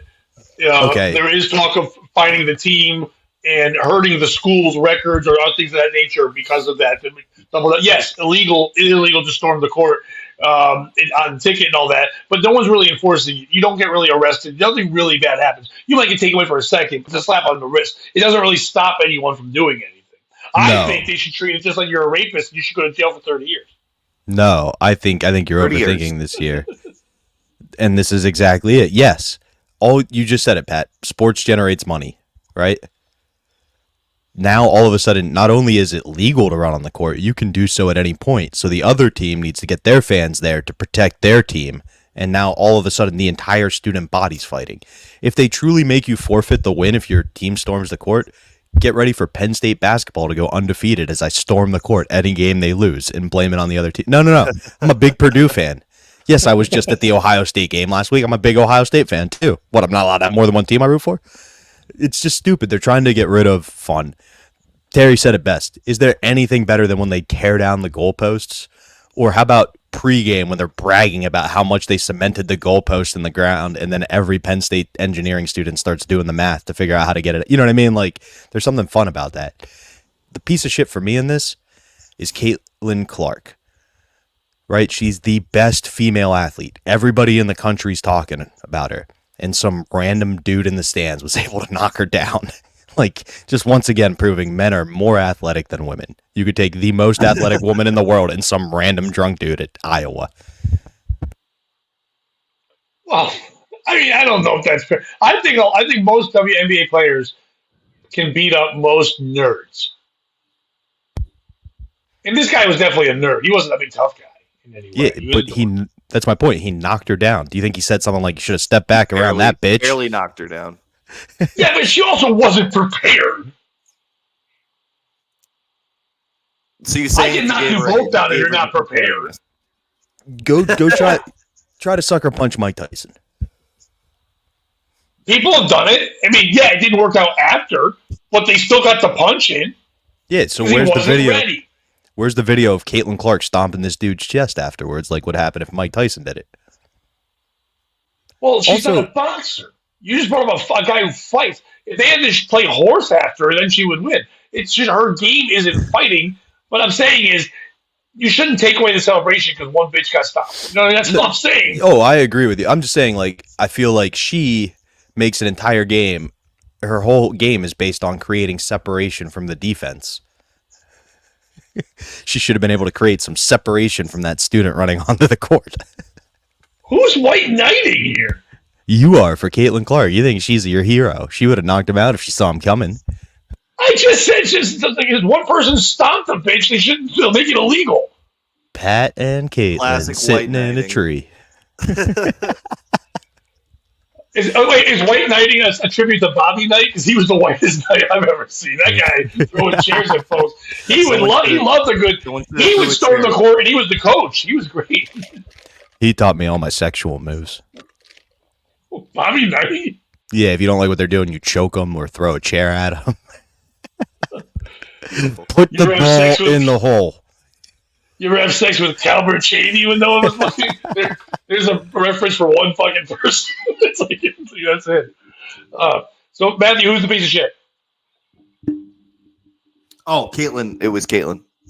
Yeah, and Bobby. Dude, that's who I thought. Yeah. Who was the piece of shit? I thought it was Caitlin Clark also. No, for me it was Caitlin Clark. It's both Caitlin Clark. Okay. For me, it's not Caitlin Clark. It's not Josh Filipowski. It's not the NCAA for getting mad at it. It's drunken fans for not making it look cooler. It used to be cool. Not only that, when somebody won the World Series in Philadelphia, it would turn into fucking Hamas. Like, when Chicago would get lit on fire. It was so wild and crazy. Now, for the last couple of years, it really is a bunch of people. Okay, years ago, when people really cared about mosh pits, it was you would see at a concert if you were afraid of it, you would look and watch real danger happen in a circle while 20 dorks with plaid shirts tied around their waist were fucking elbowing the shit out of each other, and then one chick with one tooth and big tits would dance around like this and get stomped and shit, but she didn't care because she was having a great time. And then as those people got older and people said, "Oh, that's not safe," a mosh pit became five guys doing like the little jig and dancing around, but nobody was hitting each other. They're all being safe and fun. The same thing has happened with the celebration. People used to run out there and fucking go, am I going to rip the floorboards up? Am I going to steal this seat? Am I going to steal Ron Artest? What am I going to do here? No, that's not his name anymore. He's Meta World Peace. So what are you going to do? Now it's just a bunch of people run out and they got to pop up and down like this and do nothing. So when one guy goes, I remember old school, and comes out and fucking elbow checks Caitlin Clark, everybody makes a big fucking deal about it. It's because we stopped celebrating the way we're supposed to, like fucking savages. We're supposed to go off and fuck shit up. It's supposed to be like running with the bulls, but white trash people drunk on Bud Lights. That's what it's supposed to fucking be at the end. Not a bunch of polo sticks jumping down so one guy stands out. If everyone is trash, then no one is trash. But if one guy stands up like a Mexican jumping bean, then you point out that bean and you ruin it for everybody. So I think fans need to go back to having tiki torches and running out and lighting shit up, blowing up cars and shit, and making it so it's so worth it that we can't get rid of it. I think Terry hit the nail on the head, to be honest with you. They should, the Iowa women's basketball team should just be happy there's enough people in the stands to storm the court. Yeah. Well, they were all there because she was breaking the record that game, so that's what it was. They weren't there the game before or the game after. No, that's the crazy thing. Like, you're right, they though, are. Pat. They're not. They are for Caitlin, though. In celebration of their win, they're storming the court for the clout. They've all got their phones in their hands. They're all live streaming on TikTok, and it's hard to rip down a goalpost when you're not paying attention and you got your phone in your hand, which is probably why this dude ran into Caitlin Clark in the first place, because he was live on TikTok or Instagram trying to get his clout for running on the thing. Do you guys remember years ago there was a guy, and I forget which World Series it was, but I want to say it was the '86 one with the Mets and the Red Sox, where that guy built like this weird like hang glider with a motor on it thing, and he flew into the stadium just to get on. It was nuts. I mean, look it up. He comes in like almost like, remember those old school swamp boats with the big fan in the back? He had like one of those set up to him. Yeah. Right, and he flew into the stadium just to land on the field, and then cops chase him. They run around like that guy was going hard. There's no streaming back then. There's no selfies. There's no video of it. It's just this guy going fuck you. I don't get on TV. I'm loving the. I'm just gonna ruin this. Our good friend Frank Margallo, he ran onto the Super Bowl and ruined it with a friend to do it as a prank, but there was no video or shit. It wasn't set up. They went out there to just ruin the fucking Super Bowl. Streakers and flashers would just go out there and go, "You want to see my tits and my dick? Here we go." And they would run out there and do that shit. You want to really change the game? Transsexuals, you really want to get accepted? You streak. Run out there with your tits and your dick. Run out there with both. 2 for 1. And you're running out there with tits and a dick. And you're running around the 50-yard line. We accept you. You're now one of us. You want to be like us? Get nude like us. Run on the field. Be also. Bud Light will take you back, Dylan. Okay, stop. You go out there with your tits and a dick, and you run out there to the 50-yard line cheering. That's how we do this shit. You're not doing it for the clout. You're doing it to show and put your dick in tits. I don't know if that's true, because we had somebody who emulated one of those stories, right? A paraglider flying into a stadium just to pull a fun little prank off, and now nobody will shut the fuck up about it. So I don't know if you get accepted right away when you copy other people's pranks. Who won't shut the fuck up about it? The entire world. I don't know if you know this. That's how that the terror attack happened. They used that same technology in Gaza. Yeah, dude. It was a dude with a paraglider and an AK-47 on the back. That's how they got under the Iron Dome. Yeah. It was just more numbers, better weapons. So you're saying that the guy who did the thing at Shea Stadium was the same guy who did 9/11? No, not 9/11. No. You're misunderstanding. October 17th. I don't know all the terrorist attacks. October 17th. The whole thing that popped off in the Middle East was started by a bunch of dudes in a paraglider. Literally that was 2 days after my birthday. I was celebrating. Oh, okay. So were they. That was me. No, I'm saying that was me. I was partying on an airline. Yeah, it was just like a fun little music peace festival. And then somebody was like, I'll play a fun prank. I got a paraglider. Yes, I do remember this. Yeah, you're right, Chris. Yeah. When the guy from the Mike Tyson fight flew out tangled in the ropes to beat the fuck out of him. That was great. That's what should be happening. A guy flies in, but no, he wasn't doing it for videos or clout or anything like that. He went in there to go, I'm nuts. He got in there. He got a beating. He was expecting a beating. He would have been mad if he didn't get a beating. Like in old school wrestling, when a guy would go, like back in the 90s during the Attitude Era, a lot of people, even though they knew it was fake, I knew guys who were drunk in college during the Goldberg era, in the Rock and Stone Cold era, but they really thought that if they ran into the ring and started fighting someone, that they would have to get hired to be part of wrestling. I knew people who really thought that was well. Once I'm on TV, they've got to put me in the storyline. But instead, Randy Orton just punches you in the teeth and you leave. So I have a story that I think you'll love that's very similar to that. Did you see the video clip going around social media of the not WWE pro wrestling that happened recently? So basically there's one of these amateur shows at like a high school gym, and there's a dude with special needs. Or something, yeah. And there's a dude with special needs. Dressed It was as Spider-Man. Yep, dressed as Spider-Man, who got a little too excited by the wrestling and jumped in the ring and started hitting people. And we're talking a full-grown adult, Pat. How would you handle that situation? Because there's a wild Downsy running around. I would handle it the same way that a Heartbreak Kid Shawn Michaels handled it when he was in a match years ago. When a special needs guy came over no, it's true. A special needs guy came over. He was a big fan of Shawn Michaels. Shawn stopped the match, walked the retarded boy to the back, and got him some autographs and stuff. And then went back into the ring. He broke character because he was the bad guy, but he took care of that there. And he was the Heartbreak Kid, but he was also the retard kid. And he took care of him right there, which was great. I think it was actually Sean Waltman, the deep cut, but the retard kid, the 1-2, 1-3 kid. The difference was that kid assaulting people, because this dude jumped in the ring and started throwing hammer fists right away. Like it was a problem. He was in the match. By the look in this kid's eyes, his intentions were to help Shawn Michaels in this match. And if Shawn didn't come out and do that, this kid would have gotten in there and lit some shit up. It's like, let me ask one final question. What's scarier, a bunch of college students storming the court or a bunch of Down syndrome people storming the ring? Well, that seems a great question. Now, the Special Olympics coming up is the first time you can gamble on them. You can bet. Now, when we first started this, I asked who liked college sports. Matthew James said, I like betting on sports. Now that you can bet on Special Olympics, I think it's great that we all can do that. But I also think that if we're going to do it right, the Special Olympics should only sell tickets to special people. And I think they should be there, and they can storm the court during the game, after the game, before the game. They don't even know what storming is. That's just them walking into a situation, running out going, I got that cheese, Danny. Here's a go Shane Gillis cut, going for another clip, running out there and celebrate whenever they want to. Now, I don't think that's scary. I think that's what heaven is. I think heaven's nothing more than a bunch of helmet wearers bumping around each other on a basketball court, having a great time. So I want to see that all day. And I would love to see one of those people run over, maybe not Caitlin Clark, but definitely, Kara Walters or Rebecca Lobo, one of the giant ones. My only issue with what you said is if we do it right, and it's the Special Olympics, so not much of it gets done the right way. If we do it right. That's the only issue you had with all that I said. Think about this. Down syndrome person gets injured in the ring. How can you prove he really got hurt? Oh, Jesus Christ.